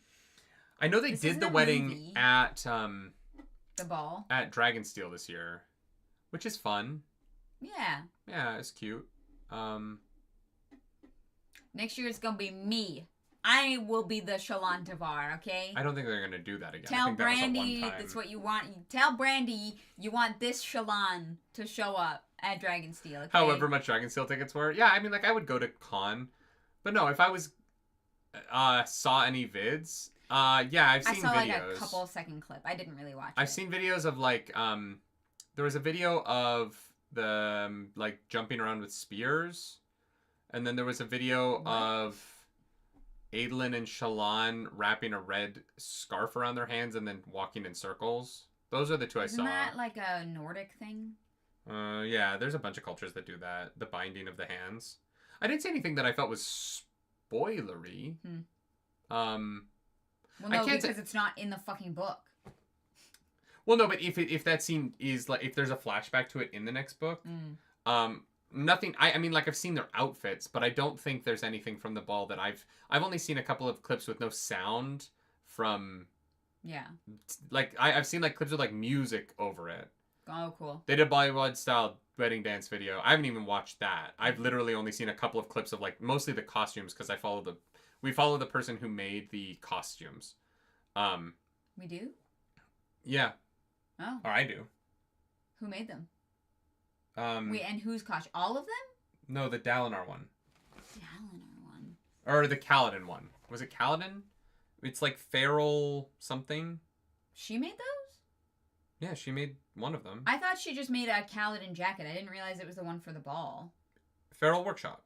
Yeah, I didn't realize it was for the ball. I just know that she made Kaladin Bridge 4 jacket. Isn't this for the... No, she just made... Oh, I'm wrong then. I thought she made the one that Kaladin was wearing in that event. No, that was for a client. Never mind. I thought that this was the thing in the event, but apparently it was a different thing. Mm-hmm. So I don't know. I just saw a couple of it, but... Yeah. Icicle wants to know, will Shallan be pregnant in the next book? I don't know if Shallan has time for that. No, she's going to come up with a different personality that gets pregnant, so she can be pregnant and not pregnant at the same time. She's going to have a pregnant personality, but Shallan will not be pregnant. She doesn't have time to deal with that. That's so funny and probably what's going to happen. Vale will, like, ignore the fact that she's pregnant and keep drinking, and then the baby will be born with fetal alcohol syndrome, and Renard will have to cure it. Jeez.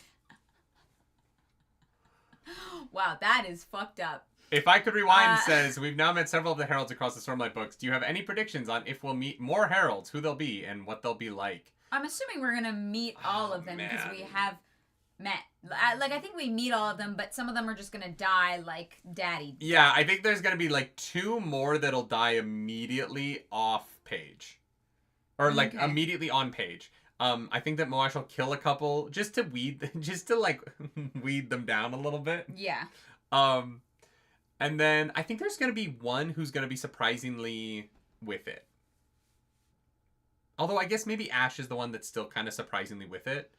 She just has a weird impulse to destroy every image of her. But yeah, I think that I think by the end of Wind and Truth, we'll at least know what happened to all 10. Yeah. And I think there will be a couple that join up and become part of it. Maybe Kaladin ends up with a Herald. Oh. Maybe that's who he ends up marrying. All right. Self-improvement and redemption have been pretty big themes across the Stormlight books, but especially Oathbringer. In what ways do you think Sanderson has nailed his portrayal of this theme? This theme or which one? Both? And in what ways is he lacking? Yeah, I think self-improvement and redemption are slightly different. So, but I think that I think that there have been really wonderful portrayals of both, right? I think that in terms of self-improvement, I think you've seen Venli on that road in a really interesting way. I think that Dalinar obviously is incredible on the way of self-improvement. Right? Yeah, especially with the gift from cultivation and him being able to have that. I think that in terms of like redemption storylines, I think that Kaladin is on that road in an interesting way. Whether or not you think that he has to be redeemed, I think is kind of unimportant to him. He believes that he does. And I think that the redemption Kaladin is seeking for his part in Tian's death and the way he actively pursues that with the Bridge 4 members is so wonderful. Yeah. So, yeah, I think that, like, yeah. I also find, the characters that are, like, pushing back against redemption so interesting, right? Like... Moash. Motherfucker. Yeah, Moash going in the opposite direction and like, kind of embracing the opposite direction of redemption, right? Yeah. And just, acknowledging fuck it. the pain and harm that he's caused and being so sure that redemption is impossible that he's just running in the opposite direction is really fascinating. Yeah, as fast as he fucking can. I would really love to see. I'm very curious to see how Renarin is going to be handled in the next book, and I feel like there's a lot of self-improvement arc and theme to be mined from his character now. I think the big one for moving forward is going to be, like, in terms of self-improvement, I think that Yasna being queen is going to have to learn to be a little less aggressive. Yeah, she's gonna have to approach. She can't be a vigilante anymore. Because she is now the power system. Yeah. She very much, yeah. She is now the one in charge, Yeah. and how does she go about that instead of just murdering people in back alleys? I also think that Adolin's redemption is going to be really interesting moving forward, right? Like, because you can say, like, well, does Adolin need to be redeemed for anything? And I think that he's going to feel responsible for Sadeas' army turning towards the Thrill in the final fight. Okay. Because of the way he killed Sadeas and left that hanging over everybody. Interesting. And he is finally taking responsibility for it at the end of Oathbringer. Yeah. But